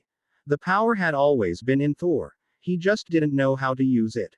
I didn't intend to be like him. Right now, I might possess the power of Thor. I knew I was strong, but how strong? How strong is level 1? It's human level. Enhance human. I have to figure this out. So, after finally getting some free time, I locked myself in this room and started training, willingly missing the feast. Hell, I wouldn't have gone even if I was invited.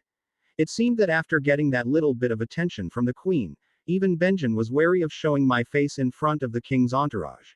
He, too, didn't bother inviting me. Well, good for me in the end. I sighed and tossed the hammer aside, going back to my training. But there was no improvement. Grr. Suddenly my stomach roared. Protecting to get something to eat. I can't help but sigh again. There was no shortage of food in Winterfell for their guests, but it's usually something a modern man with a modern taste palate like me would eat only in the most dire of times. Today was different though. There was a feast going on. I most likely wouldn't get food like this after today for a long time. I guess, with great power comes great hunger as well. Chapter 10. Train and bets. Ha. Ha. Whoa. How long is he going to continue that? Someone asked. Don't know. He's been at it since morning, another replied. I just tuned out their murmurings. At first, it was disturbing, seeing them all looking at me like I was an animal in a zoo, but after 4 hours of non-stop practicing, I no longer had the energy to think about them anymore. Last night, I tried my best to use lightning without the hammer, but all I could get out was a single spark, and that was only when I was getting angry at my useless attempts. And though anger has always been a source of power for Norse and Greek gods, I do not consider it an improvement. I can't always rely on anger to use lightning like that, and power driven by anger is often uncontrollable and destructive. I felt like banging my head against a wall when my stomach started protesting harder, and sleep was making me dizzy amidst nothing but failure. So, after that one spark of lightning caused by my anger, I just fell back onto the bed, deciding to leave the matter of lightning for the time being. If possible, I'd allocate daily training time for that. It could be a good pastime and definitely a necessary one in this godforsaken era of no entertainment. First thing in the morning, I attacked the Winterfell kitchen, grabbed whatever they gave me, then took my dear hammer and rushed out to train. Last time, Thor's fighting experience and muscle memory saved me. It was good, but only against an unintelligent zombie. Against real seasoned knights and skilled swordsmen, I wouldn't stand a chance even though I'm physically strong than most. Just having raw power won't do me much good if I don't have the skills to wield it properly. So, training was necessary. I'm lucky in this regard as well. Thor has a lot of memories of fighting, and he has developed a distinct style of combat that suits this body very well. I just have to replicate it with his memories. The fact that these muscles are already accustomed to those movements is just the cherry on top. It actually wasn't the body that was the problem, it was the mind. My mind is not used to making battle decisions on the fly. That is one skill I lack right now, and only Thor's battle instincts saved me when I fought the zombie. Thus, I have to iron out both my body and mind before I find myself in another battle. So, here I was, going at it for 4 hours straight, swinging my hammer just as Thor did in his memories. And I have to say, it's all coming very naturally to me. From every swing to the shift in balance, I was getting better. I could visibly see the difference before my eyes. I started with some standard training, running, push-ups, and sit-ups. This alone was eye-catching for others. People here don't train like that. Then, I switched to swinging my hammer and refining the movements until I got used to them. That last part was pretty normal, if not for the fact that I was swinging a completely unconventional and impractical hammer due to its size and mass. If that wasn't enough, I was swinging that exceptionally well-made yet horrid weapon for 4 hours straight. Of course, people were going to talk. Huff, huff, huff. Again. Once again, I muttered to myself, letting the cold northern breeze cool me down while I caught my breath. Clap, clap, clap, clap. Fabulous. Never saw someone swinging a club with such enthusiasm. Do men often train like this on the wall? I looked up to see a golden-haired boy, smugly watching me. Behind him stood a man clad entirely in black armor, his helmet shaped like a dog's head. Prince Joffrey. I had been trying to avoid the Lannisters, but it seemed that was a fool's errand while living in Winterfell alongside them. So, maybe I have to give them a reason to avoid me. I'm not from the wall. I replied offhandedly, not giving him much attention. The Joker will demand more of it if I give even a grain worth of it. Not from the wall. Interesting. So, where are you from? Certainly not from the wall. Huh. Tell me, do people often use this kind of toy to play around in from where you're from, calling themselves warriors? Joffrey asked with a gleam in his eyes. I could see from miles away that he was looking for trouble. Sigh. No. None except me.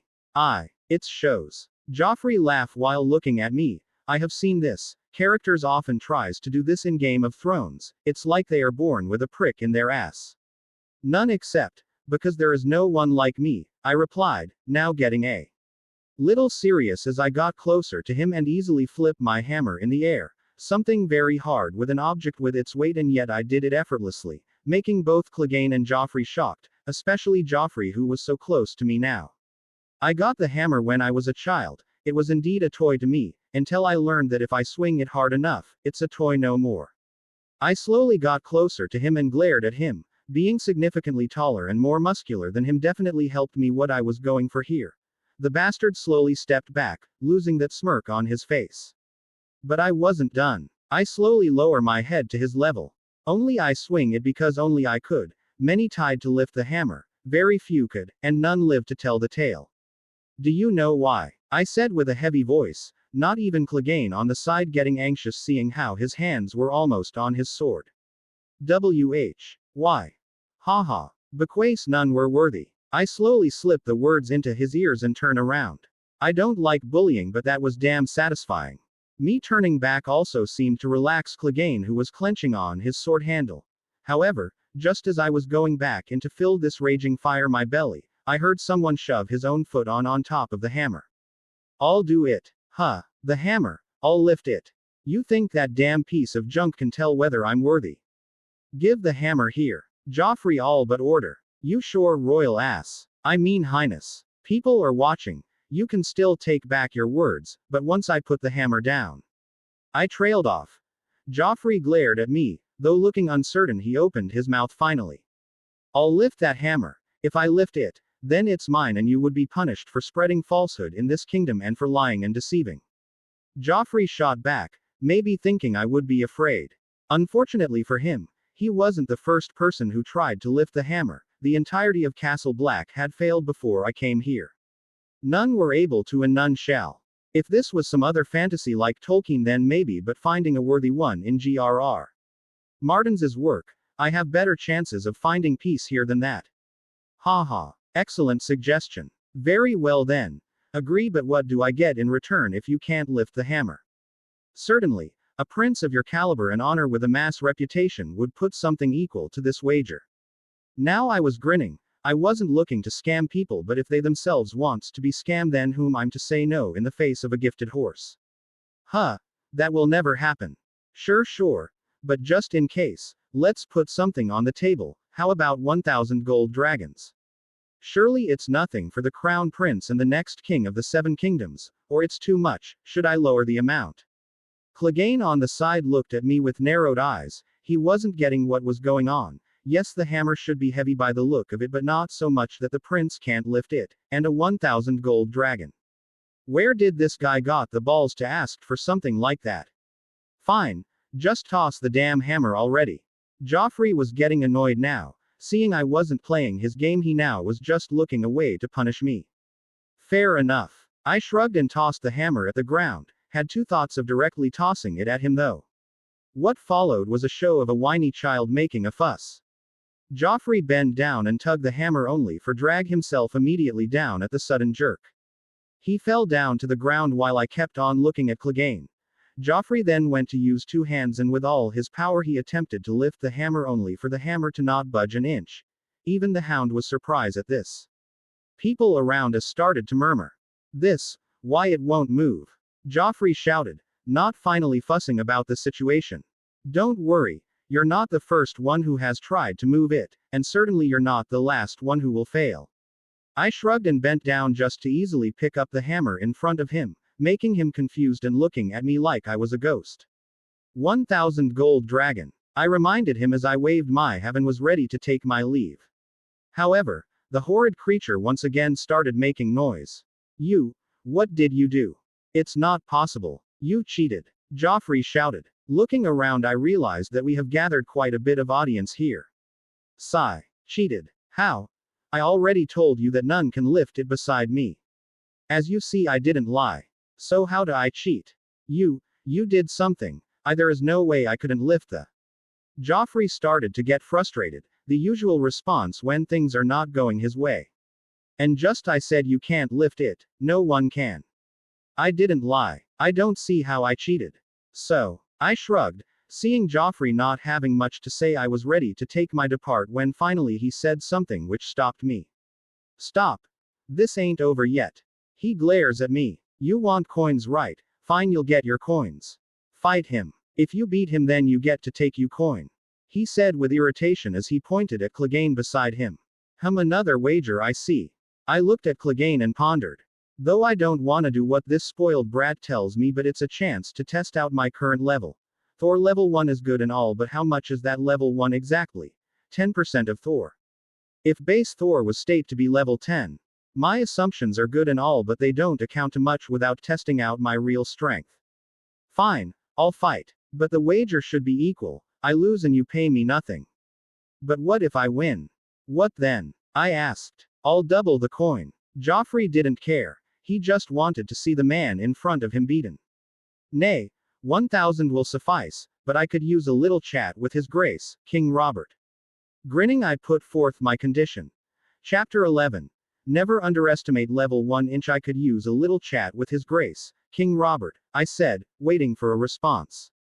The mention of the king stunned Joffrey. I could see his erratic behavior calming down. Finally, as the murmurs around us grew louder, he felt the pressure and shouted. Very well. Come on. Get on with it. Joffrey's glare was back. Didn't expect him to agree. Though there was always a chance he'd go back on his word. Whatever. I could definitely use a talk with the king. At the rate things were going, it didn't seem like I would be able to speak with Ned Stark anytime soon. Benjen didn't even try yesterday, and even today, I hadn't heard any news from him. So, I had to push matters on my own. To fulfill the first quest, I needed to expose the White Walkers to the Northern Lords and the South. The North was easy enough. Even if Ned Stark didn't call all the lords before leaving for King's Landing, the Night's Watch could always try to gather the Northern Lords. As Lord Commander Jeor Mormont said, even if one came, it would be enough. The others would eventually believe through word of mouth. However, that process was slow, and it was the only reason I had come to Winterfell. Now was the time to make good use of that. The hound drew his sword and pointed it at me. I raised Mjolnir defensively. Already winded from training, I was tired, no doubt about it, but at the same time, I was excited. This would be my first real fight here. Aha! And then it began. Without giving me a second, the hound rushed at me, swinging his sword. Did I mention the bastard was in full plate while I was wearing just a thin shirt from training? On instinct, my body ducked, dodging the attack while sidestepping. When he tried to Spartan kick me, seeing a little opening, I swung my hammer, only for him to close the gap when he saw my arms wide. He headbutted me, again, with his helmet on. Surprisingly, it didn't hurt as much as I thought, and I didn't feel much force from the attack. But, I fell for that trap. My inexperience was showing. Just stop using your brain and let Thor do the fighting, I muttered to myself with irritation as I was knocked back. He came again, his sword pointed at my side. Seeing the attack coming, I moved my hammer to block it, only for him to suddenly turn, retract his sword, and use the same motion to strike my extended leg. Fuck. For a big guy, this dog was surprisingly agile. Maybe exhausting myself to death on the first day of training wasn't the best idea. At least it didn't hurt much. Level 1 or not, we were still talking about a god's body. I quickly created some distance, deflecting a few jabs he sent my way before he closed in again, going for my exposed side. I turned and swung my hammer to intercept the sword, only to feel his hand grab my long hair and yank me close before he drove his armored knee into my gut and threw me back. I managed to keep my balance, but I was more surprised at how he moved than anything else. Yeah, get him. Joffrey mocked from the sidelines, grinning. Clegane simply stood still, watching me. Don't touch my hair. The words left my mouth before I even realized it. A strange surge of anger flared within me at the thought of my hair being touched. The hound came again, swinging from the side. This time, I wasn't going to just defend. Not holding back, I swung Mjolnir. Zock! A metallic clang rang through the air, and before either of us knew it, Clegane's sword was shattered in two, sent flying out of his hands as he stumbled back, shock clearly written across his face. That should have been where the match ended, but my body moved on its own. With my right swing, I had created the perfect momentum to bring my hammer to the left. Now, gripping Mjolnir with both hands, I followed through with a powerful swing, striking him directly in the chest.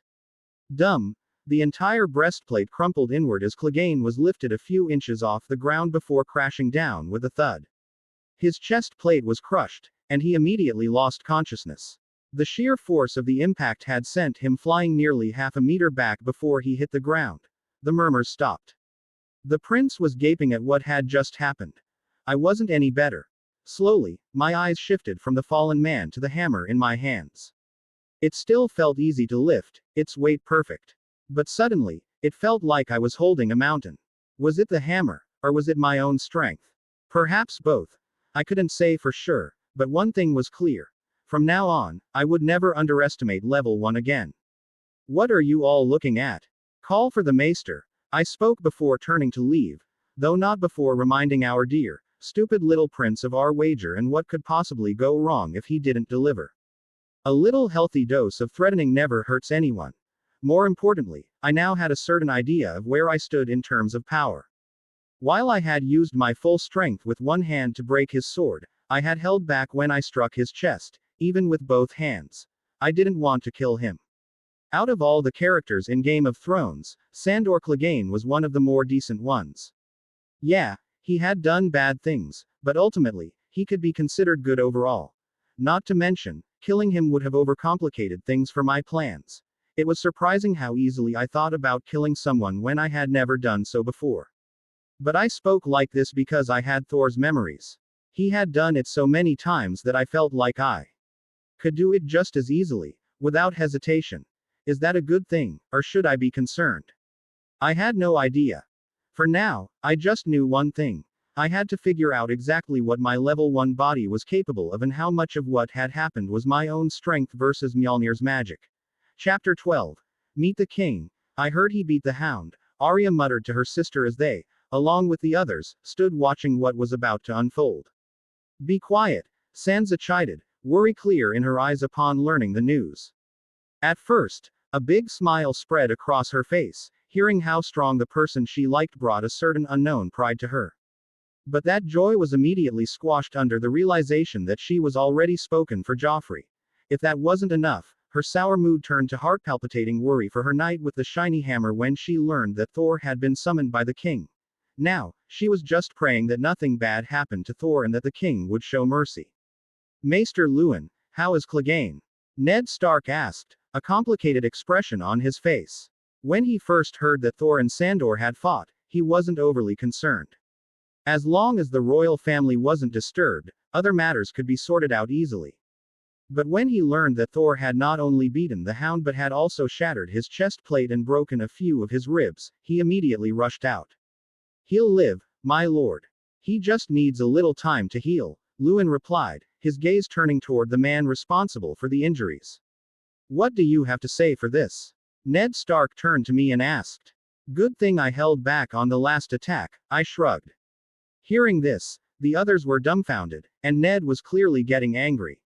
Ha ha ha. However, that was when laughter broke out. I saw the poor breastplate. Almost looked like one of my works when I was your age, Robert grinned. Reminds me of what I did to that dragon spawn. My hammer struck true back then, and unlike you, I didn't hold back. The entire armor was crushed in, and his ribs were shattered. Robert grinned wider, reminiscing about what he did to Rhaegar at the Trident. It was clear that he wasn't angry. The way he was drinking said it all. He didn't even want to be here in the first place, he was more or less dragged along. You almost mortally wounded one of the king's entourage. What do you have to say for that? Ned Stark ignored his friend and turned back to me. First, it was a spar. We weren't fighting for real. Second, I wasn't the one who asked for the spar. It was your Prince Joffrey who wanted to bet with me and asked me to fight his dog. And third, I told you I held back. He wouldn't have lived if I hadn't, I replied, looking him straight in the eyes. Lies. He attacked me, and the hound tried to save me. Joffrey spoke up, opening his dustbin of a mouth again. There were too many witnesses for him to lie, and I was sure Ned Stark already knew what had actually happened. Cersei stood beside her little lion, and by the look of it, she didn't even know what was going on, but she was going to take her son's side anyway. And what reason would I have to attack you? I looked at him with slight irritation. His expression showed he had a million excuses lined up, but I didn't let him speak. And let's say I did want to attack you. Do you really think you would be standing here, breathing, completely safe and unscratched, if someone like me, who put your dog in the nursing room, was after you. A silence spread across the room. My gaze locked onto Joffrey, and he didn't dare to say another word. Don't try to twist the facts, Cersei started, stepping in to defend her son. Enough, woman. We all know what happened there. Half of Winterfell was watching the fight, for gods. Sake. Robert interrupted. Like Ned, he already knew the truth. It wasn't hard to figure out. Tell me, what were the terms of the fight, and what led to it? Robert finally asked, glaring at me. Your son couldn't lift my hammer. I told him no one could besides me, but he didn't listen. He challenged me, claiming he could, only to fail just like everyone else. I saw a chance to make some profit, so now the crown owes me 1,000 gold dragons, I said with a smile. Robert's eyes moved to the hammer I was holding. This was the first time he had actually looked at it. When he heard that someone from the wall had beaten the hound, he was intrigued, so he came along. But the moment he laid eyes on Thor, he felt something strange. For starters, the boy, just turned man, was incredibly handsome. More than that, Robert saw his own past in him. He wasn't that handsome back then, no, but the powerful build, the hammer at my side, it certainly didn't help that teenager even resembled him to some degree, with almost the exact same blue eyes. No wonder Ned asked me about my firstborn, he mused. But there was more than just appearance. Even the nonchalant attitude he had reminded Robert of his younger self. Now, he was quite interested in the strange hammer. Robert had more experience with a hammer than anyone here, maybe even more than Winterfell's smith, Mikken. He could see it was exceptionally made, but at the same time, it looked impractical. However, the deformed iron breastplate before him said otherwise. Now he was really intrigued to see the boy, know the man use the hammer in a real fight. He wanted to ask more about it but restrained himself. As I explained the situation, Robert became more and more amused. Wait a minute, you mean to say that the hound is lying in bed with half his ribs broken just because he messed with your hair? Robert asked, raising an eyebrow. I don't like people touching my hair, I shrugged. Ha ha ha ha. You're a funny lad. Fine, the matter is settled, Robert announced. But father, Joffrey immediately protested, only to shut up when Robert glared at him. Cersei, standing beside him, also wanted to speak up, but she restrained herself. Earlier, she had merely been trying to support Joffrey, not going directly against Thor. Even she didn't know why, but she didn't want to take any hasty actions. She had strange emotions regarding the handsome teenager with long blonde hair just like her family and piercing blue eyes like his pig of a husband. This reminded her of something which she didn't want to remember. So, what did you want me for? Robert finally asked when most of the people had left. Just to see what we brought from the wall, I said, turning to Benjen, who was now glaring daggers at me.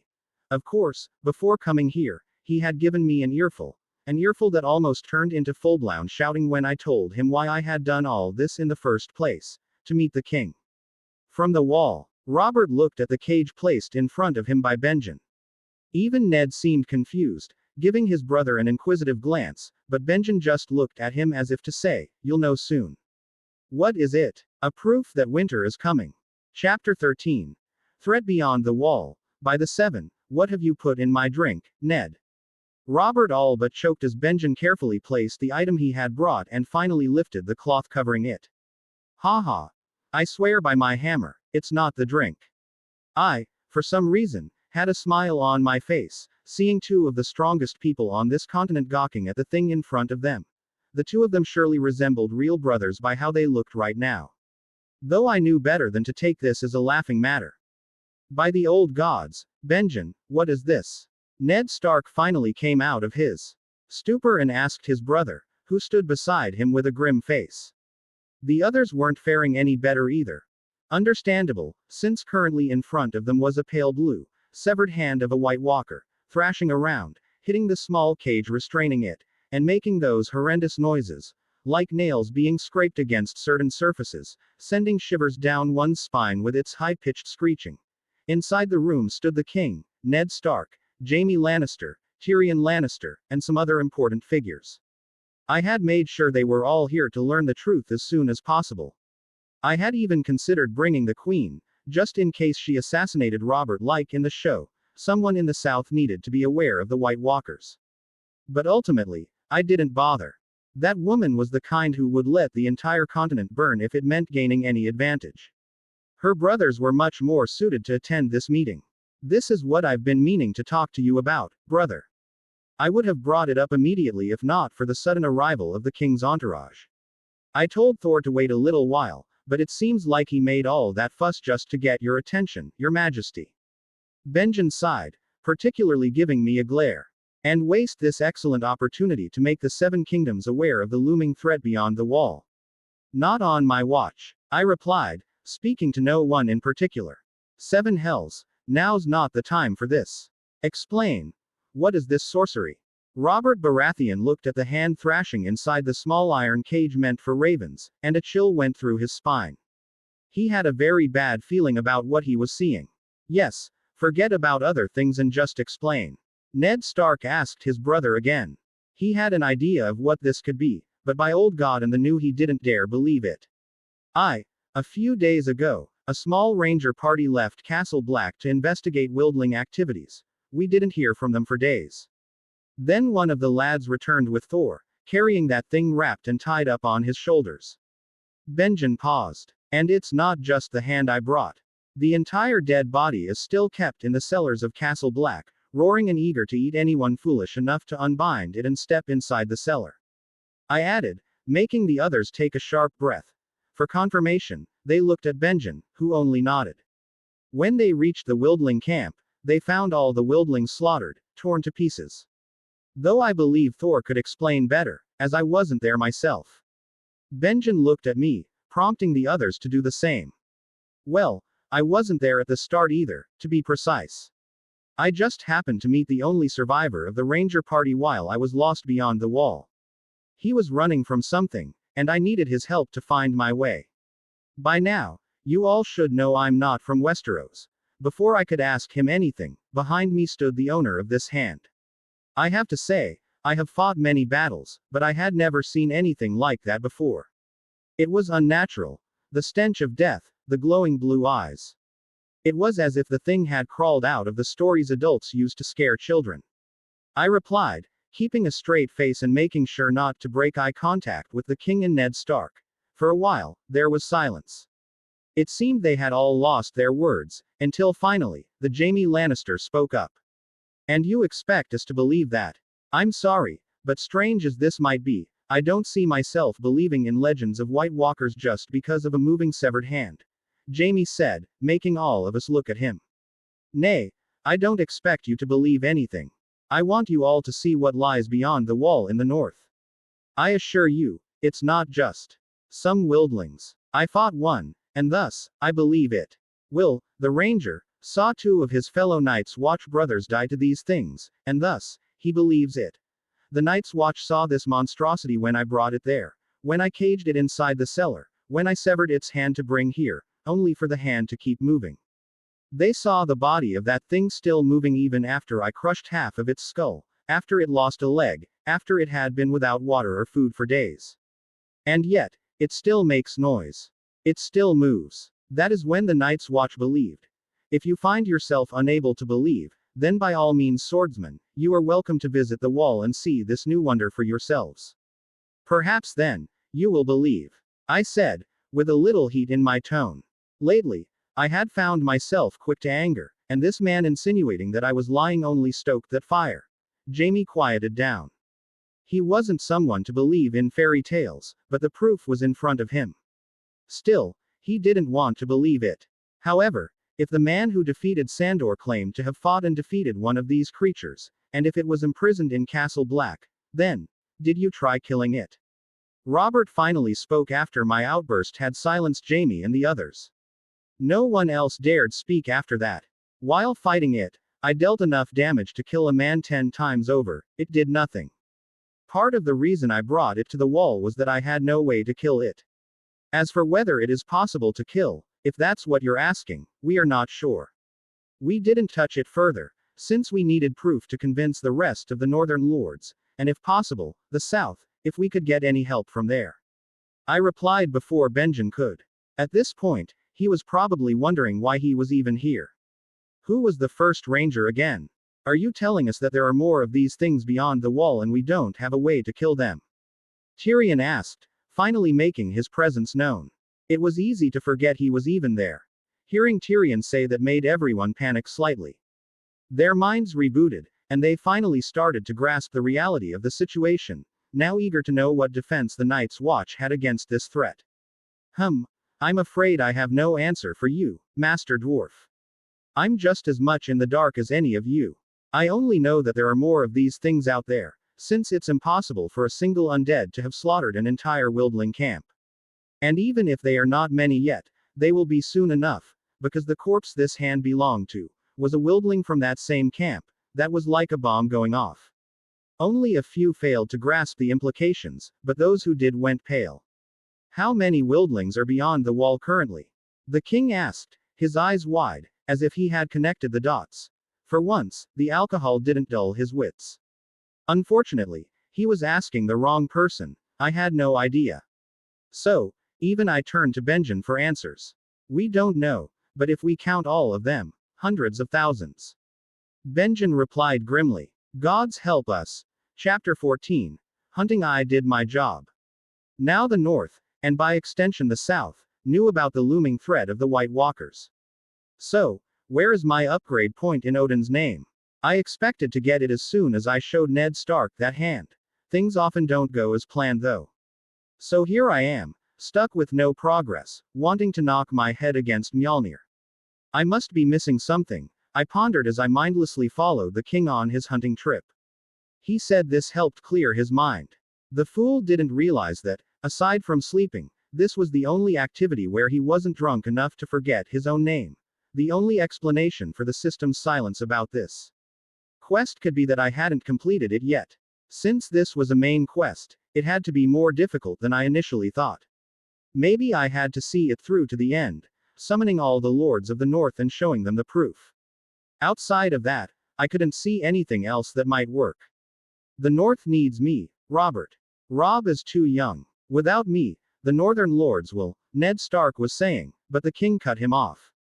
7 hells, Ned. Without you, I can't run the fucking 7 kingdoms, let alone help you with the problem up here in the north. You know damn well that old Lion has been eyeing the hand's position for more than a decade now. I'm surrounded by those fucking gold heads. The whores in King's Landing know more about the kingdom than I do. I got no one I could trust there. I need you there, Ned. You have my word. The North will get all the help it needs when the time is right. I'll take charge myself. But that will never happen if that old lion becomes the hand. Even as king, I can't handle everything. Robert's tone was heated. They had been bickering ever since I forced them to face reality. If Ned stayed, the North would have a strong leader when the time came. Not to mention that the South might avoid war altogether, and the king might even survive. That was far more favorable for fighting off the White Walkers. That was the reason I was here, accompanying them on this hunt. Besides the fact that the king himself had asked for me, I had another reason. Bran, Ned Stark's second youngest, was soon going to see something he shouldn't and suffer the consequences. His situation could force Ned Stark to stay, whereas in the books and TV show, he still followed his honor.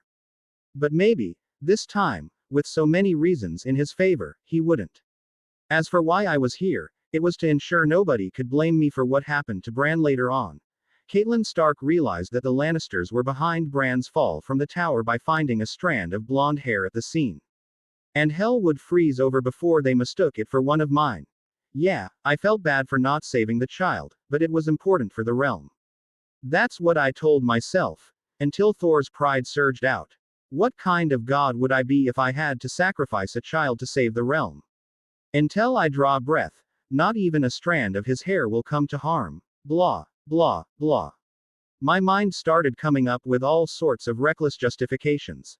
This time, though, I suppressed the feeling. It helped that I only realized all of this after coming out here to hunt with the king. There was no way for me to return to Winterfell in time anyway. Shush. Everyone crouched down, making me the only one unaware of what was happening. Looking forward, I saw a stag. All right, we're here to hunt. With all their bickering, I almost forgot. Joffrey, come here. Take the shot. Robert Baratheon called out his firstborn. The boy was carrying a crossbow.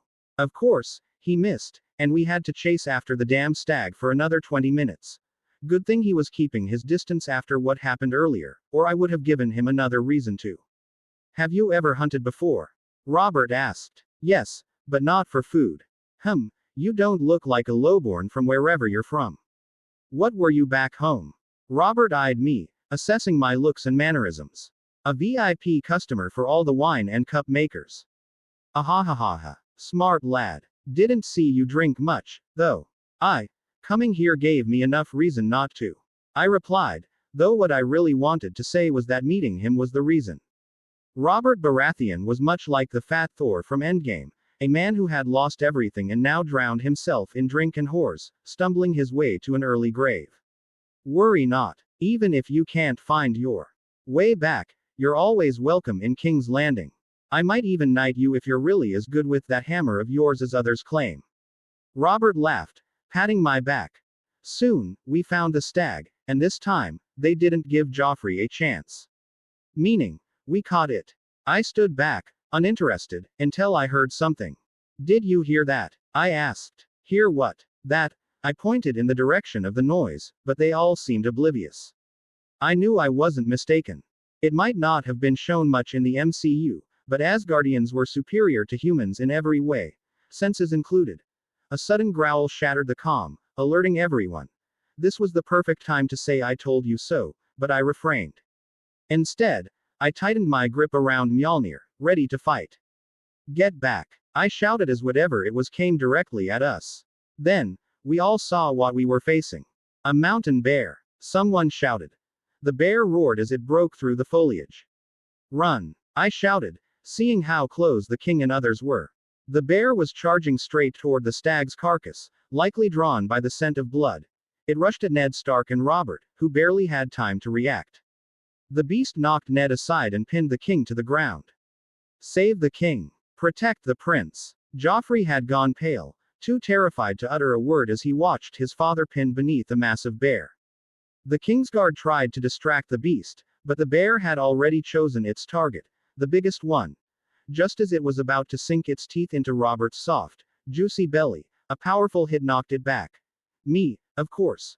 Without hesitation, I closed the gap and swung Mjolnir with full force, slamming it into the bear's side. The impact was so strong that the beast was thrown off the king, roaring in pain from the blow.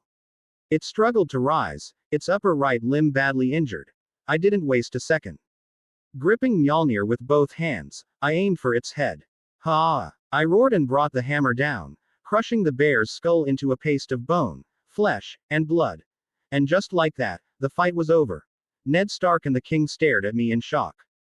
What? I asked, raising an eyebrow. 7 hells. Tell me that bear took more effort than that undead, or we're all fucked, Robert muttered, now wondering if the White Walkers could be easily beaten outside. Killing them was an illusion if I was this much absurdly powerful. Don't know. They all went down in 2 hits.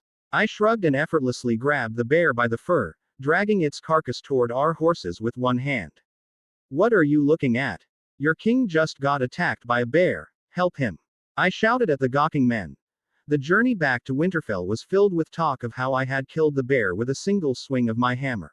Of course, they checked the corpse's head, and the more they saw, the more disbelief filled their faces. Being the MVP of the hunt, I was surrounded by people the entire way back. I barely had any free time until we arrived in Winterfell. The moment we entered, I expected some commotion regarding Bran. But to my surprise, nothing. Bran was fine. The Stark family was fine. And that's when it hit me. Did I miss something? Chapter 15. A request. What did you say to Jaime? Cersei stormed into Tyrion's room, her voice so heated it could melt a dragon. That a man has another sword that isn't made of steel and shouldn't be shy about using it. Maybe give our dear father some heirs of Castle Rock, bastards though they may be. Something is better than nothing, right? Tyrion was startled to see his sister there. He had been drinking and almost choked, though that was still better than her catching him doing other things he was infamous for. Cersei restrained herself from walking up and slapping the imp. What did you say to him that made him agree to go to the wall with you? She asked again. She was frustrated. Once Robert went out to hunt, she finally had a chance to spend quality time with her brother, only to find that Jaime wasn't in the mood. What about her mood? Before she knew it, Jaime had taken his sword and gone out to train. What was that about? She had tried to seduce him, but nothing. He had been disturbed for a few days, but only now did she realize how much. Then, out of nowhere, he announced that he would be going to the wall, with Tyrion, of all people. Really? This is the first time I'm hearing of this. Tyrion understood what was going on but had no intention of telling his sister. The seven only knew what kind of drama she'd raise after learning the truth. Cersei doubted Tyrion. He was the first to bring up the topic. It had to be the imp who convinced her Jaime to go with him. Cersei narrowed her eyes, irritation building. She hadn't had it for over a month, and it was getting on her nerves. Now she learned she wouldn't get any for who knew how long because her idiot brother had decided to play Night's Watch Ranger. And of course, hell would freeze over before she looked to her real husband to share her bed. Dear sister, if I could weaponize that fiery gaze of yours, maybe I could have saved humanity by now, Tyrion mused to himself. I have my eyes on you. Cersei gritted her teeth. But knowing she wouldn't get anything out of the monster she had to call her brother, she spat and turned around. By all means, do that. If the old stories are to be believed, the seven know we could use all that heat up at the wall. MCPOV, missed something. I knew it but didn't realize it until now. Will was the reason the Starks found their direwolves in the story. They had to go out to execute him. I hadn't seen any wolves here. The butterfly effect. I didn't think it would be apparent this soon. Unlike some fanfics I read, where no matter what happens, the canon stays intact for the MC to reap the benefits, here it was immediately evident that things were changing, and there was no greater power holding the plot together. No direwolves. Bran didn't fall. Will survived. And Odin only knew what else I had already changed. This was proof that as I went further, I couldn't rely on the meager amount of canon I remembered. However, that was a problem for future me. My current problem was that Ned Stark had ultimately agreed to be the king's hand. I had hoped Bran's fall would stop him, but I guess that wasn't happening now. Thor. Suddenly, a voice broke my concentration. Looking up, I saw Benjen calling me. My brother has called for you, Benjen said as he readied his saddle. You're going somewhere. I looked around and noticed Benjen wasn't the only one. Many people were preparing to depart, even two of the Queen's brothers were in the group. We're leaving for Castle Black, Benjen replied, looking a bit apologetic. What? When was this decided? Why wasn't I told? I haven't even readied my damn horse yet.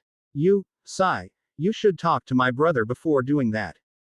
Believe me, Benjen said and left, making me wonder what in Odin's name was going on. So, I made my way directly to Ned Stark's solar. As soon as I entered, I noticed he was completely alone, most likely waiting for me. Lord Stark, you called for me? I asked. Yes, Thor. Come, sit, he said, and I did just that. Ned Stark didn't immediately speak. He took his time before finally opening his mouth. I still haven't shown my appreciation for what you did for the North. Without you, we might not have known about the threat of the White Walkers until they had grown much stronger. For that, the entire North is in your debt, Ned Stark said, making me nod unconsciously. Think nothing of it, Lord Stark. Surely you called me here for more than just gratitude. I have a request for you. You must have heard that I'll be going south soon to take the position of Hand of the King. Yes, I replied, already thinking about what he could ask for. Only one thing fit the bill. I want you to accompany us there, Ned Stark requested. There it was. I knew it. But why would he suddenly ask a stranger like me? May I ask why you want me to accompany you? Sigh. Starks don't fare well in the south. I will take a few of my men with me, but I still worry about my children's safety. Sansa, Arya, and even Bran will be going with me. I want you to look after them there, Ned Stark said, looking at me with an earnest expression. To me, this reason sounded weak. If he needed protection for his children, why not take more guards, or simply just not take the children? At least he could avoid taking both Arya and Bran. There was something else he wasn't telling me. Is that all? I asked firmly, looking him directly in the eyes. No. That's just one part of it. The reason I asked for you is that I don't have anyone there to help me. Forgive me, but I cannot disclose certain information as it could be dangerous for the source. However, I need someone to run some special errands for me. Someone strong and sharp. You are the best person for the job. Ned Stark's words made me wonder what he was talking about. Since when did he have any errands to run? Then I remembered. He must have received that note from Lisa Arryn about John Arryn's murder. Of course, I knew the truth about who really killed John Arryn. And you choose me over any of your trusted men because you're an honorable person, I can tell. Not to mention, you seem well aware of how to deal with highborn lords and ladies, Ned Stark replied, taking me by surprise. Did I really give off that vibe? But when I put myself in Thor's position, it wasn't that hard to imagine. I see, and I refuse. I refused almost immediately. Huh, what reason do you have to refuse? The same reason I asked you to stay back. The wall. The North needs a leader right now, and you are that leader. If you leave, who will your bannermen rally behind when winter comes knocking at the door? I'm not from this land, and this place is not my home, but if the old legends are true, the fight won't be between kingdoms or men, it will be between life and death. I have to take part. By staying behind, I might be able to help the Night's Watch somehow. And that's exactly why I believe you, Ned Stark said. Benjen told me you wish to fight the White Walkers despite having no ties to them or this land. That is exactly why I need you in the south. I don't wish to go south more than you do, however I have to. Why? Because you king commands so. I asked with a hint of distaste. Yes. He nodded. Well, he's not my king. I shrugged. For a second Ned Stark narrowed his eyes, but seeing my eyes no wavering he sighed. It's not just king's order. North alone can't hold on if winter truly comes. It's not just fighting the White Walkers, North has to be ready for a long winter. Maesters in Citadel claims that this is the longest summer lasting 9 years, and after a long summer comes a lasting winter. North can hold on to few years of summer, but any longer and we will starve. We can't fight the undead when empty stomach. Ned Stark said. And for all purpose I have to say that I almost forgot about the condition of North in this all ordeal. He was right, just massing fighting power won't do. North has to get ready for a long winter as well. Surely the king will help if you ask. I asked with serious look on my face. Yes, he will. At least he will try. Robert's claim to the throne is only stable because of North, his own house and his alliance with Lannisters. Currently in King's Landing, majority of power has already been shifted to the Lannisters. If I don't go there, then the hand's position falls in their hands. Though they might be alliance, but I don't believe in those lions. Because the winter is coming, it's crucial that the King's Landing stay stable right now. I have to go. And I sure could use someone like you there. Ned Stark stayed, making me fall into critical thinking. He wasn't wrong. I didn't even think whether North alone could fight against the Night King or not. North will need help, men, power to food. And to get that help, it's crucial that it gets backing from King's Landing. And while I was thinking this, a notification appeared.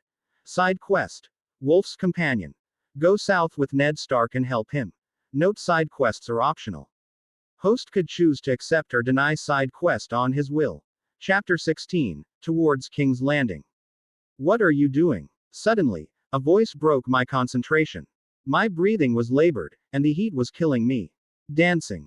Dancing. You're not training? Asked the little she-wolf, squinting her eyes. Quite observant of you, I replied, but anyone but a child could tell I was being sarcastic. Why are you naked? She asked with big eyes. I almost lost my footing while swinging the hammer. I'm not. I'm wearing pants, I replied, irritated. Half naked. Then, sigh. Yeah, half naked.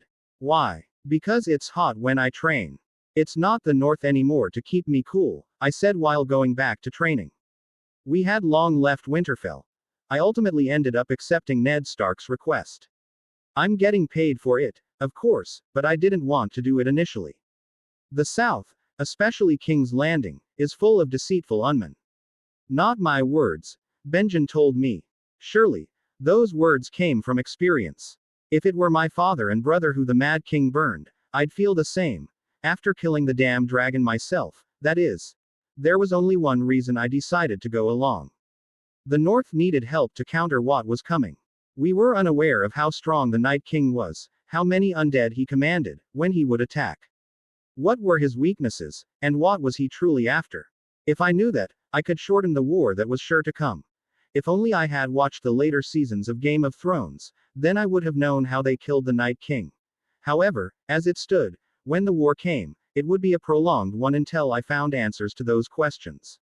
The North alone wouldn't stand that long. Ned Stark was right. We needed help. Thor. She suddenly spoke, breaking me out of my daze. Pardon. Did the bear do that? Bear. They call you Bear Slayer now. Arya smiled as she said this.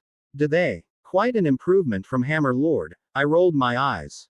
Those at Castle Black started calling me that behind my back. They thought I didn't hear, but they underestimated Asgardian senses. Hammer Lord. Arya perked up like she had heard something funny.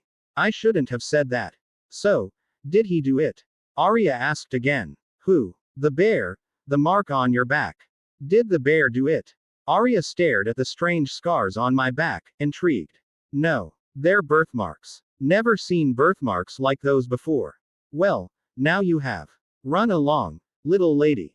Let me train in peace. I smiled and went back to training. I'm no lady, Arya protested with a defiant look. But you're little, and you shouldn't be here alone, this far away from the king's entourage. I'm not alone, you're here. You'll protect me? She asked, ignoring everything else I said. Says who? I couldn't help but look at her with a strange expression. Father. He told me to look for you when he's not there. Arya chirped. Damn him. What? Arya looked at me with suspicious eyes, even after I just whispered. That last part. Will you teach me how to use a sword? Arya suddenly asked. A sword? Do I look like a swordsman to you? Arya looked at me, then at my hammer, and then back at me again. A hammer then. What in Searcher's name was I thinking, agreeing to Ned Stark's request? Turning me into a nanny. Muttering, I went back to my training. Who's Searcher? Fire demon. Demons exist. Most certainly. Where? Hell. Where is hell? Muspelheim. Muspelheim. Arya couldn't even pronounce the word. Muspelheim, I repeated. Where is that? I stopped. Would murdering a highborn lady of Winterfell land me in any trouble? I'm seriously wondering that now. Arya, what are you doing here? Suddenly, another voice broke out, saving Arya from learning what Valar Dohaeris meant this early in the show. We both looked to see it was none other than Sansa with that idiot Joffrey. You. Sansa was about to speak, but her eyes landed on me, and a sizable blush appeared on her face. I was currently sweaty and topless. Even a dense person like me understood why she was blushing. Seems like I wouldn't be getting any more training today. Sighing, I walked up to my shirt and put it on. Finally, Sansa, who had been blushing and looking away, though I was sure she sneaked a few peeks here and there, relaxed. Disappointed. I got to see him train like that for hours. Arya looked at Sansa and boasted, maybe catching the disappointed look on Sansa's face unlike the rest. More like disturbing me for hours, I thought with irritation. She's been talking about you all night. Talking about how handsome you, Arya. Sansa's face flushed red, and she all but shouted, stopping her sister from revealing more. Joffrey, on the side, scowled when he heard this. Go back to the camp now, Sansa said, wearing a face too much like her mother's. I don't wanna. I got nothing to do there, even Bran isn't here. I can't play with anyone, Arya protested. Bran can't come. Maester Luwin said he has a fever. He couldn't travel with us. Sansa replied in frustration. This was another thing on my mind. Bran suddenly fell ill just before we were about to leave Winterfell. Coincidence? I don't think so. Someone didn't want Bran to leave Winterfell. I might have an idea who, but I couldn't be certain. And I had an inkling that if I wanted to learn more about the White Walkers and the Night King, I had to find this certain someone soon. What are you doing here? Joffrey scowled at me. Seems like that lesson from before was already forgotten. Can't blame him. Incest causes brain problems. What's a little memory loss? I wonder if hitting him on the head would fix it. Something you don't. Training my body, I replied with distaste. I tried to act civil around him and his mother, I really did. But that wasn't possible with them being a pair of insufferable fools. Ha, I'll be king one day. I don't have to train anything, Joffrey scoffed. How do you know you're going to be king? I asked, a smirk appearing on my face. Though I was taking this talk casually, Sansa on the side was getting worried. What kind of ridiculous question is that? My father is he's the king, I know. I cut him short. Why do you think he is the king? Joffrey was getting frustrated now. He wanted to lash out, but he remembered what happened last time. His memory wasn't that bad. Because he took it. He killed the dragon and took the Iron Throne. Exactly. How do you think he did it? By asking nicely. Joffrey had nothing to say. He wanted to come up with a good comeback but beat him to it. I doubt he would have been able to even if he had time though. He fight his way though. He was an warrior. I wonder what would have happened if he was like you. Let me tell you what. You'll be royally fucked up. And he was shut completely. Though his face looked like he was about to throw with most unlogical fuss the loyal child could. You can't talk to me like that. I'm your prince. Joffrey shouted. No, you're not my prince. Your mother is not my queen. Your father is not my king. This is not my lands and they are not my people. And make no mistake, I'm not afraid of you or yours royal status. You'll face pain so insufferable that dead would look like mercy, so make sure you keep your distance. I walk up to him and put my hand on his shoulder, gripping it hard enough to almost make his face distort in pain and whisper to him. The last few parts Arya and Sansa didn't hear. Chapter 17. New recruits and Lannister brothers. Jon stood there as he observed his new brothers in the Night's Watch. All his ideals of serving an honorable order that guarded the realm of men were shattered the moment he saw them. Murderers, rapists, thieves, he saw only them. No honor, no valor. It's a mistake, Jon muttered to himself as he dodged an attack from one of his fellow Night's Watch recruits. He didn't let his thoughts dull his movements and immediately parried, following up with a punch to the man's face. They didn't get much rest, as all new recruits were thrown into training immediately. The one conducting it was Alliser Thorne, and if the others were to be believed, this time, the training for new recruits had been made stricter manifold.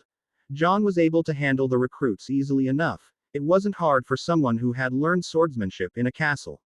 However, he could feel it. Something was wrong here. Unlike in the TV series or the books, here, Alliser wasn't breathing down Jon's neck from the start.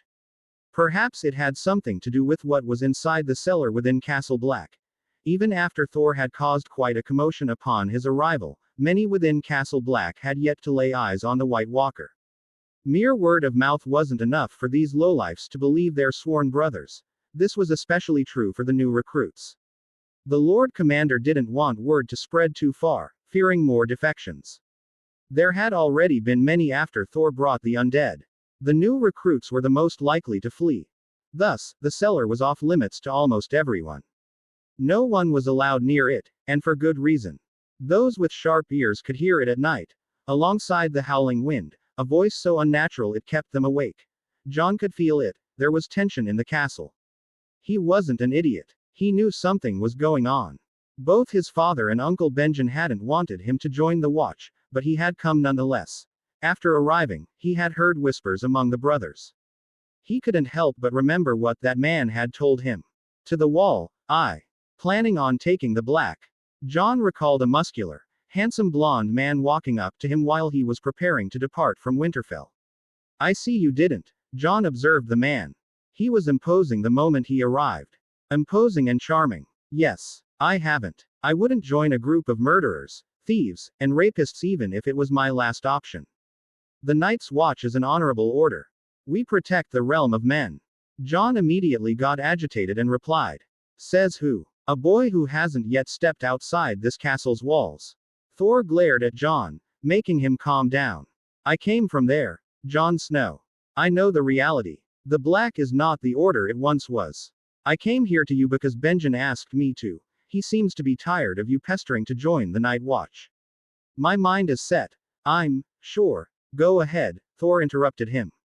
But before that, ask yourself one thing. Do you need the wall, or does the wall need you? Because if it's the former, you won't last long when the time comes. Thor had turned away after saying those words. Jon hadn't understood what he meant then. But now, maybe, he was beginning to connect a few dots. While heading back to their quarters, he asked one of his fellow recruits, what's in the cellar? Chaw! A terrible sound rang out in the dark cellar, sending a chill creeping beneath their skin. The dull, damp walls seemed to vibrate every time the creature from hell let out its unnatural scream. By the seven, what are we looking at? Jaime Lannister muttered in disbelief. He had known what to expect when he decided to come to Castle Black. He hadn't believed the old stories, even after seeing a severed hand move on its own. However, now, he had no choice but to accept the truth. He had never claimed to be a man of knowledge. He wasn't well-studied, nor was he always right. He couldn't call himself wise. But for once in his life, he was disappointed to realize he had been wrong. In front of him stood a spawn from hell itself, just as described by that man. Thor had warned them, but Jaime hadn't believed him, until now. Cersei hadn't been happy when he announced his trip to Castle Black, but at least now, he had a good reason to justify his actions. That's a White Walker. The first of its kind seen in thousands of years. They were the reason the wall was built and why the Night's Watch exists. Lord Commander Jeor Mormont spoke with a stern expression. He had clearly had time to come to terms with the fact that the childhood tales of White Walkers were no myth. Did that man really capture it? Jaime asked, now wondering whether he could have done the same. He had never fought Thor, but he had seen what the man had done to the Hound and that bear. Would he be able to fight a White Walker? Before the Lord Commander could ask who Jaime was referring to, Tyrion, standing to the side, finally spoke up. Have you found any way to kill it? Any information about their numbers? How many we can expect? Do we know anything at all? Tyrion asked. He was just as horrified as the others, but he was always prepared to accept the unexpected. Being a dwarf had taught him that, who knew when his father might decide he was no longer needed. Jeor Mormont glanced at the imp with a steady gaze before finally replying. We don't. Besides the meager knowledge we possess from the old tales, we know nothing. I wanted to assemble a scouting party soon, but I can't leave the castle unattended, not with that thing here. Why? Afraid your entire order will be wiped out by the time you return? Tyrion asked, his usual flair and mockery laced in his words. The other way around. Jeor Mormont replied sternly, unfazed by the jibe. So you have found a way to kill it? Tyrion asked, a little hopeful. No. More like, we don't know. The stories speak of fire and dragonglass, but we can't test them on it just yet. Why not? Shouldn't we know if we even stand a chance against these things? We'll be sitting ducks, ready to be slaughtered if we don't find a way to kill them. Jaime asked heatedly. Ever since he had seen that severed hand, he hadn't been able to rest. Now that he knew they existed, he was even more anxious. You think I don't want to know that? Jeor Mormont raised his voice to cut Jaime off. You Southerners know nothing of how long we Northerners have kept the wall safe. So don't dictate to me what I should and shouldn't do. His outburst finally brought silence to the room, giving Tyrion a chance to speak. I agree, Tyrion said, making Jaime glare at him as if asking whose side he was on. I understand why you haven't tested it. If we didn't believe it at first, chances are others won't either. This here is our only proof to convince the lords of the Seven Kingdoms that a real threat exists beyond the wall, not just some bloody wildlings. He looked at Jaime, who, too, was beginning to understand why they were keeping the White Walker alive. However, we need to know how many are out there. We need to learn how to kill them. Do you have any plans, Lord Commander? Tyrion asked, his gaze steady. Though they had initially been suspicious, both Lannisters now understood the gravity of the situation. The North might be the White Walkers' first target, but how long until they reached the South, to the Castle Rock, or even King's Landing? They knew this news had to be passed to the Lords of the North soon. A war is coming, a war we are not prepared for. Chapter 18. At King's Landing the never-ending road finally came to an end. A good thing, because if it hadn't, I would have made sure there wouldn't be any King's Road left to travel. Even a god needs his rest. I learned that firsthand. My back wasn't very happy after this almost month-long ride from Winterfell to King's Landing. And for what? To smell human shit rotting in the streets or to see human lives treated as nothing more than livestock. A genuine anger was building inside me, and I could tell this wasn't just the Thor in me. What in Odin's name is this foul smell? Arya crinkled her nose and covered her mouth without any dignity. Sansa was better. at least more ladylike in her approach. Stop doing that, I replied with a straight face, though it was hard to maintain my indifference. She was getting better at getting under my skin. As their private bodyguard, I was with them almost all the time. Though this was nothing but a cover for my presence, according to Ned Stark, it didn't save me from Arya's endless ravings. I had to keep my horse mostly close to their cart to appear like a guard.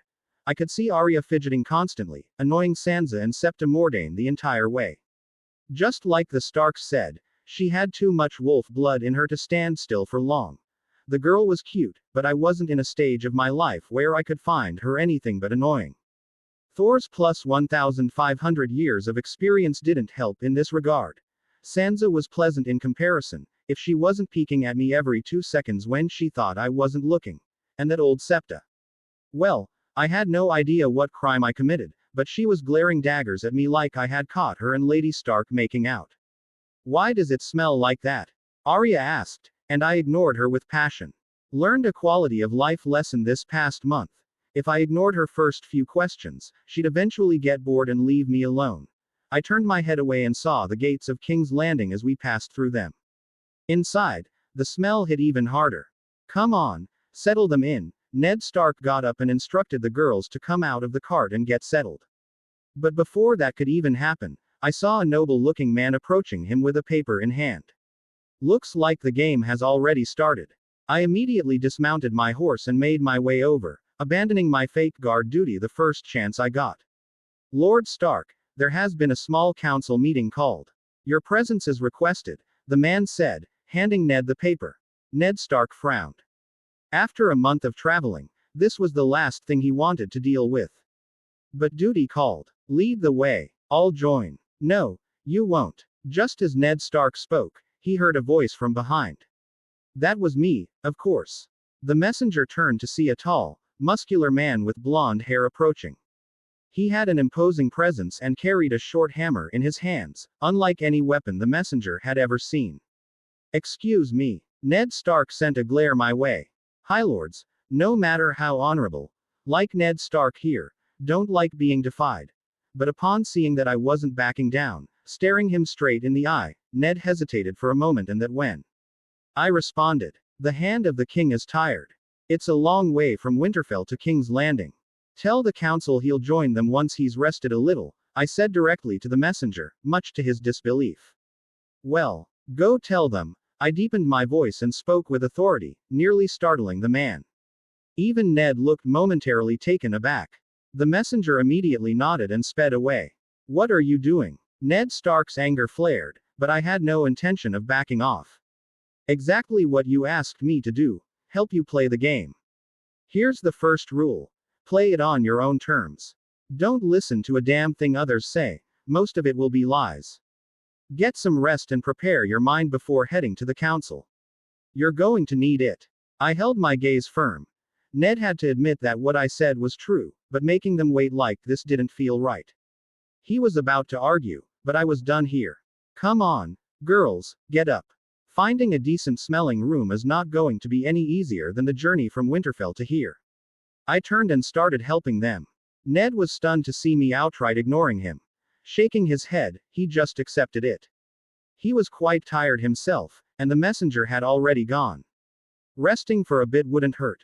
Just as he was about to leave, he heard me speak from behind. And one more thing. In King's Landing, don't watch the mouths, Lord Stark. Watch the hands. What you hear will be vastly different from what really happens. Are you telling me the crown is 3 million in debt? Ned Stark was shocked upon learning of the extravagant tourney his friend was planning in his name. But what shook him more was the actual state of the kingdom's finances. I'm telling you the crown is 6 million in debt, Petyr Baelish corrected with his usual smirk. How did this happen? Ned asked, disbelief evident on his face. Only now did he realize how he would have reacted if he had gone to the small council meeting without taking a moment to rest first. It's the king's job to spend the money, while the hand arranges it, Baelish replied. I refuse to believe Jon Arryn would have let this happen. Ned immediately defended the man who had been a father to him in all but blood. Lord Arryn gave wise and prudent advice, but I'm afraid his grace doesn't always listen, Grand Maester Pycelle said with a weary tone. Counting coppers he calls it, Renly added with irritation. Eddard Stark sighed. I'll talk to him. The kingdom can't bear this expense.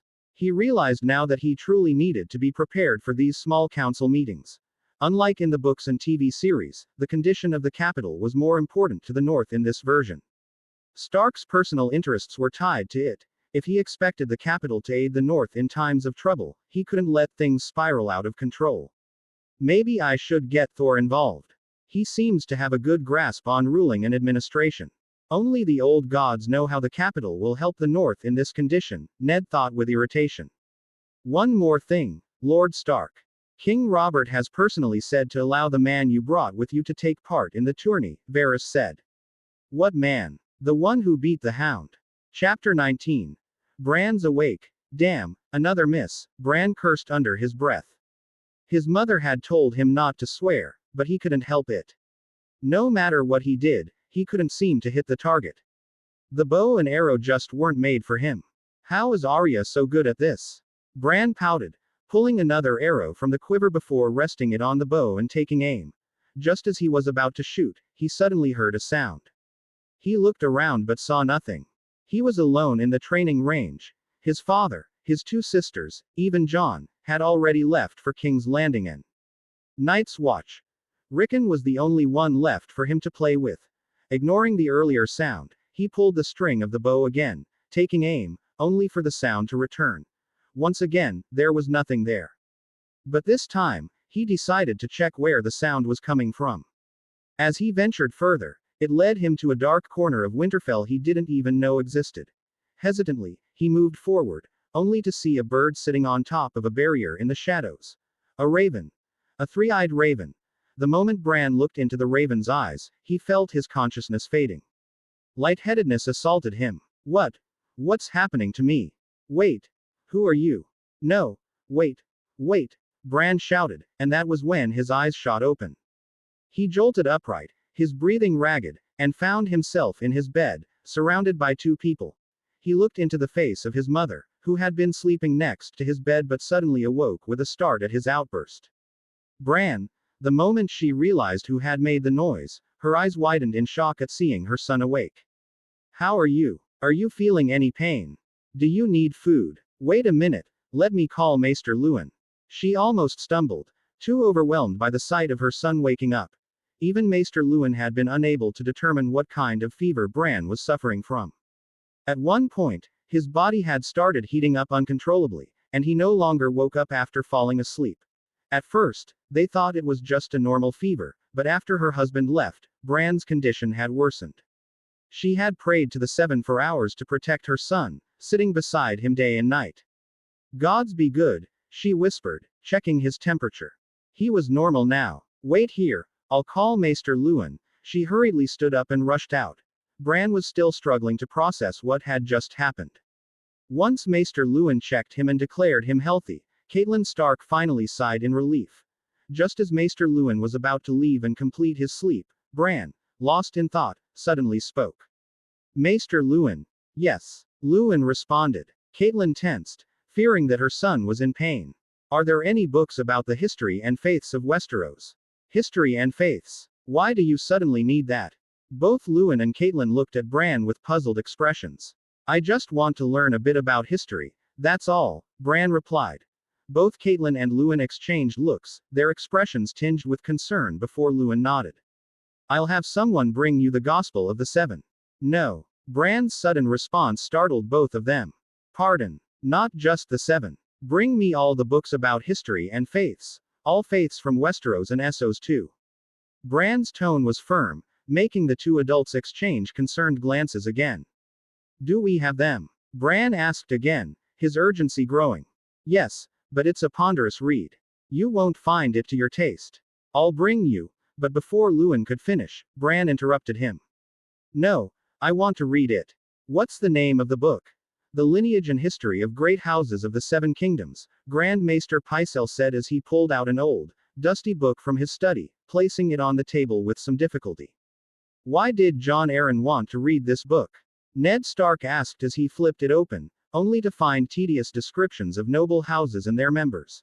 The book contained detailed records of the members of all the great houses. their appearances, birth dates, parentage, and even places of birth. Seeing its contents, Ned Stark already felt repulsed. He turned to the Grand Maester. Did Jon Arryn say why he wanted to read this book? No, my Lord Hand. And I never thought to ask him. Pycelle shrugged, clearly unbothered by it all.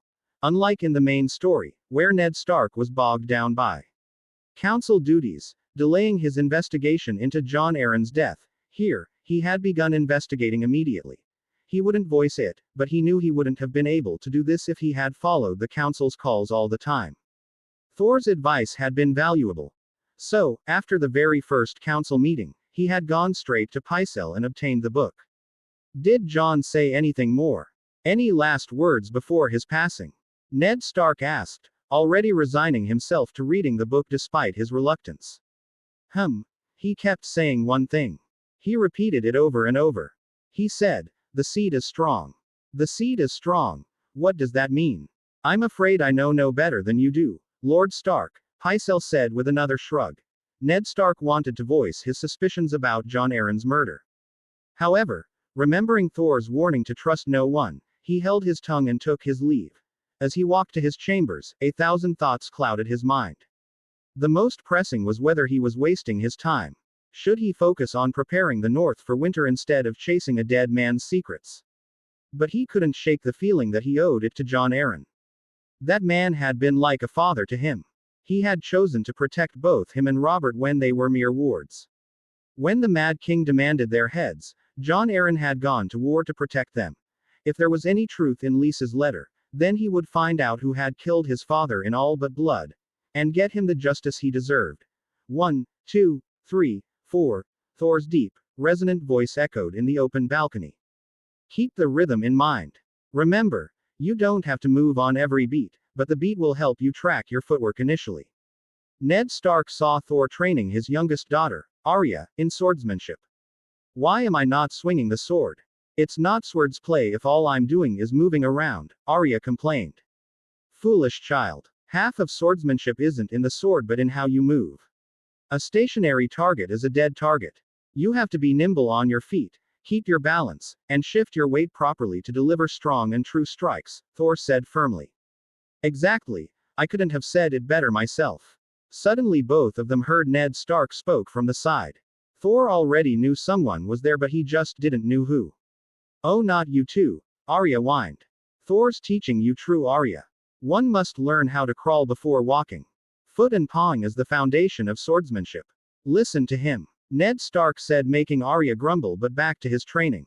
She was holding the sword but only for show. Her current job was nothing but move around and get used to that while holding a sword. "I thought you don't do swords." Ned Stark suddenly looked at Thor with intrigue. "Oh, he did, just didn't wanted to teach me." Arya immediately protested from the side. "Oh, then how you convince him?" Ned Stark asked with amusement. "Know his face. Easy. I'm to let him alone and not disturb him outside our training hour unless it's an emergency." Arya repeated why Thor drilled in her as a payment for teaching her. "Shush, don't let you do the same training on mud." Thor glared, putting Arya back to work. "Thought you don't do swords." Ned Stark smiled at his youngest daughter and then turned to Thor. "I learn all sorts of weapons while growing up, hammer just happens to be my favorite." Thor replied offhandedly. Ned Stark once again wondered what was his background since it can't be anything less than a son of a Lord Paramount. Maybe even royalty the way he acts sometimes around others. "Good, you're gonna need that for the tourney," Ned Stark said, not hosting his suspicions about Thor's background. "What tourney?" Thor turned his head towards him with confusion. Chapter 20. A visitor at night. In the dark of night, the door of the room slowly opened. Silence broke slightly when a person slowly entered. He didn't move immediately. He waited, observing whether his target was awake, suspicious of his presence. But upon seeing no movement, he slowly inched closer towards the bed where his target was sleeping peacefully. Without making any noise, the man took out a dagger from his backside and unsheathed it, looking to end this in a single strike. But just as he was about to strike, he felt someone catch his hand. The darkness in the room didn't allow him to see who this person was, but he immediately reacted, wanting to get free and, if possible, silence this person. However, No matter what he did, the grip was so strong that he couldn't even budge his hand, let alone free it. Before he knew it, another strong arm grabbed him by his neck, choking him and lifting him up. Panic finally started to settle in upon seeing his life in danger. He started to thrash, but to no avail. The grip of the man was like iron bars holding him down. Oh, wait a minute. Suddenly, the man holding him said to his confusion, and he felt the grip loosening. Huff, huff. He started to take deep breaths. That few seconds of struggle for air had almost left him breathless. I have something better than just choking you, the man said to his horror. He tried to move again, but his neck and hand were held down too tightly by the man that even a single inch of movement felt like a Herculean task. For a few seconds, nothing happened, confusing him, but he was glad nonetheless.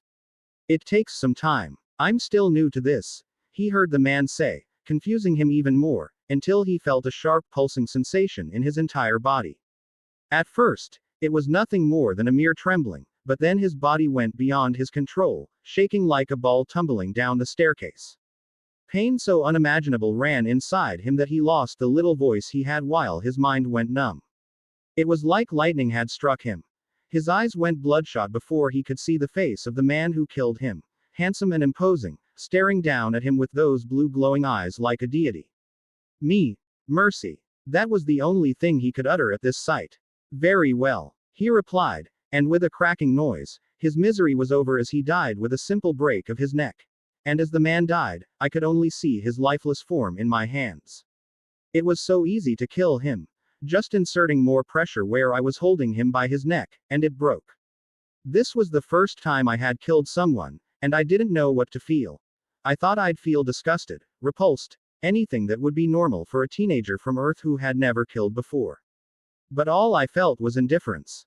Thor has killed more than the days I have lived, but it's supposed to be him, not me. So why this level of mental calmness and indifference?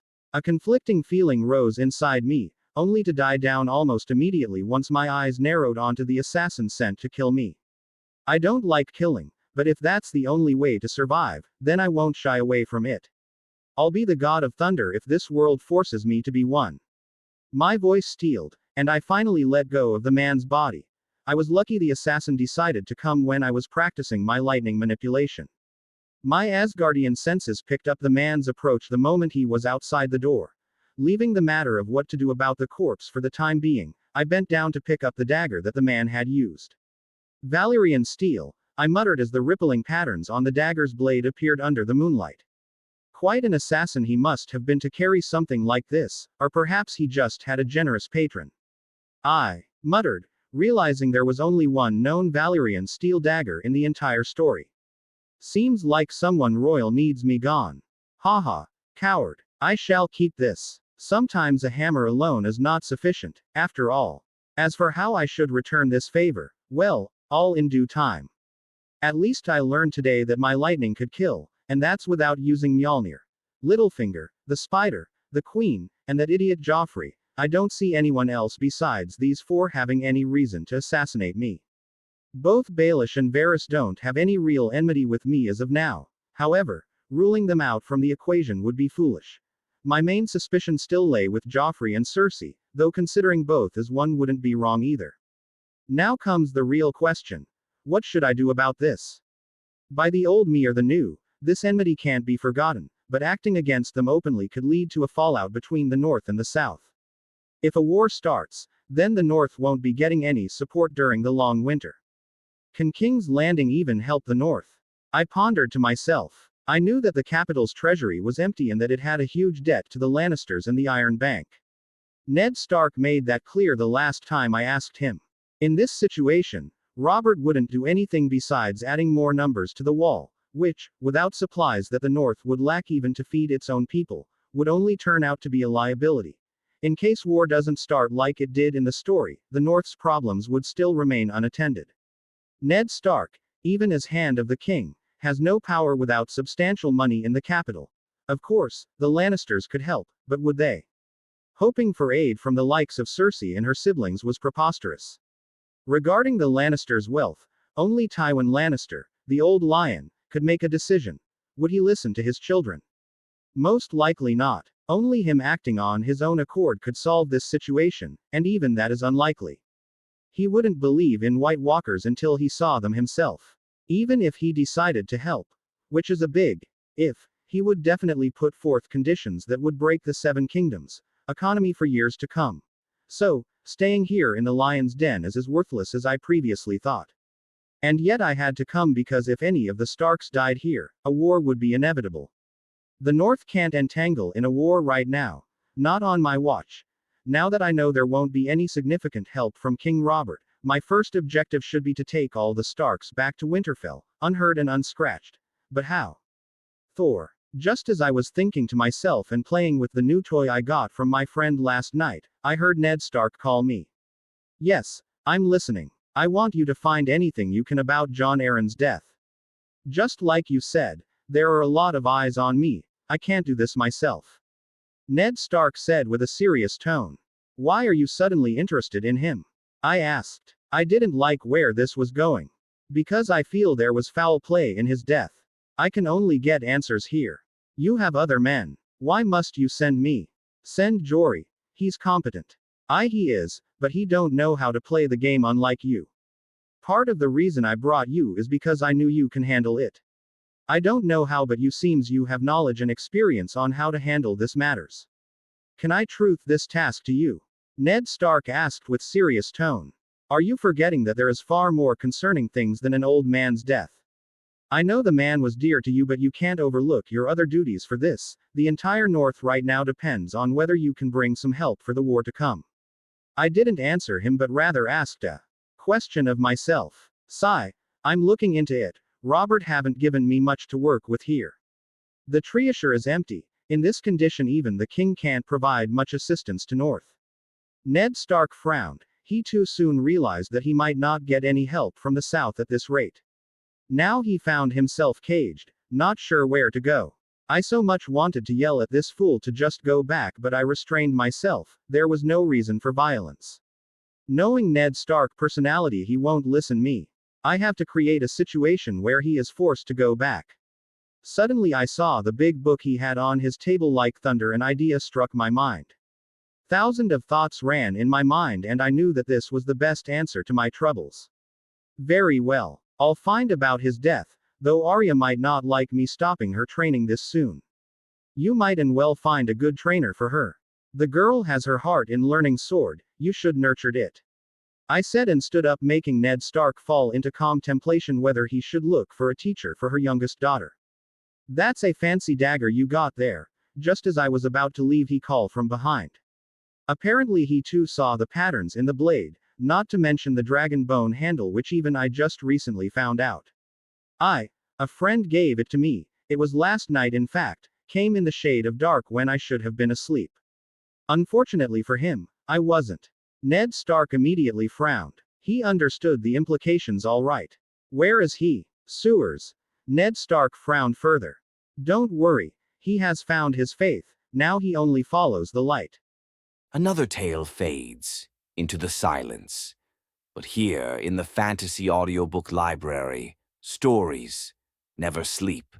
Subscribe, and return when your heart seeks adventure. We'll be waiting.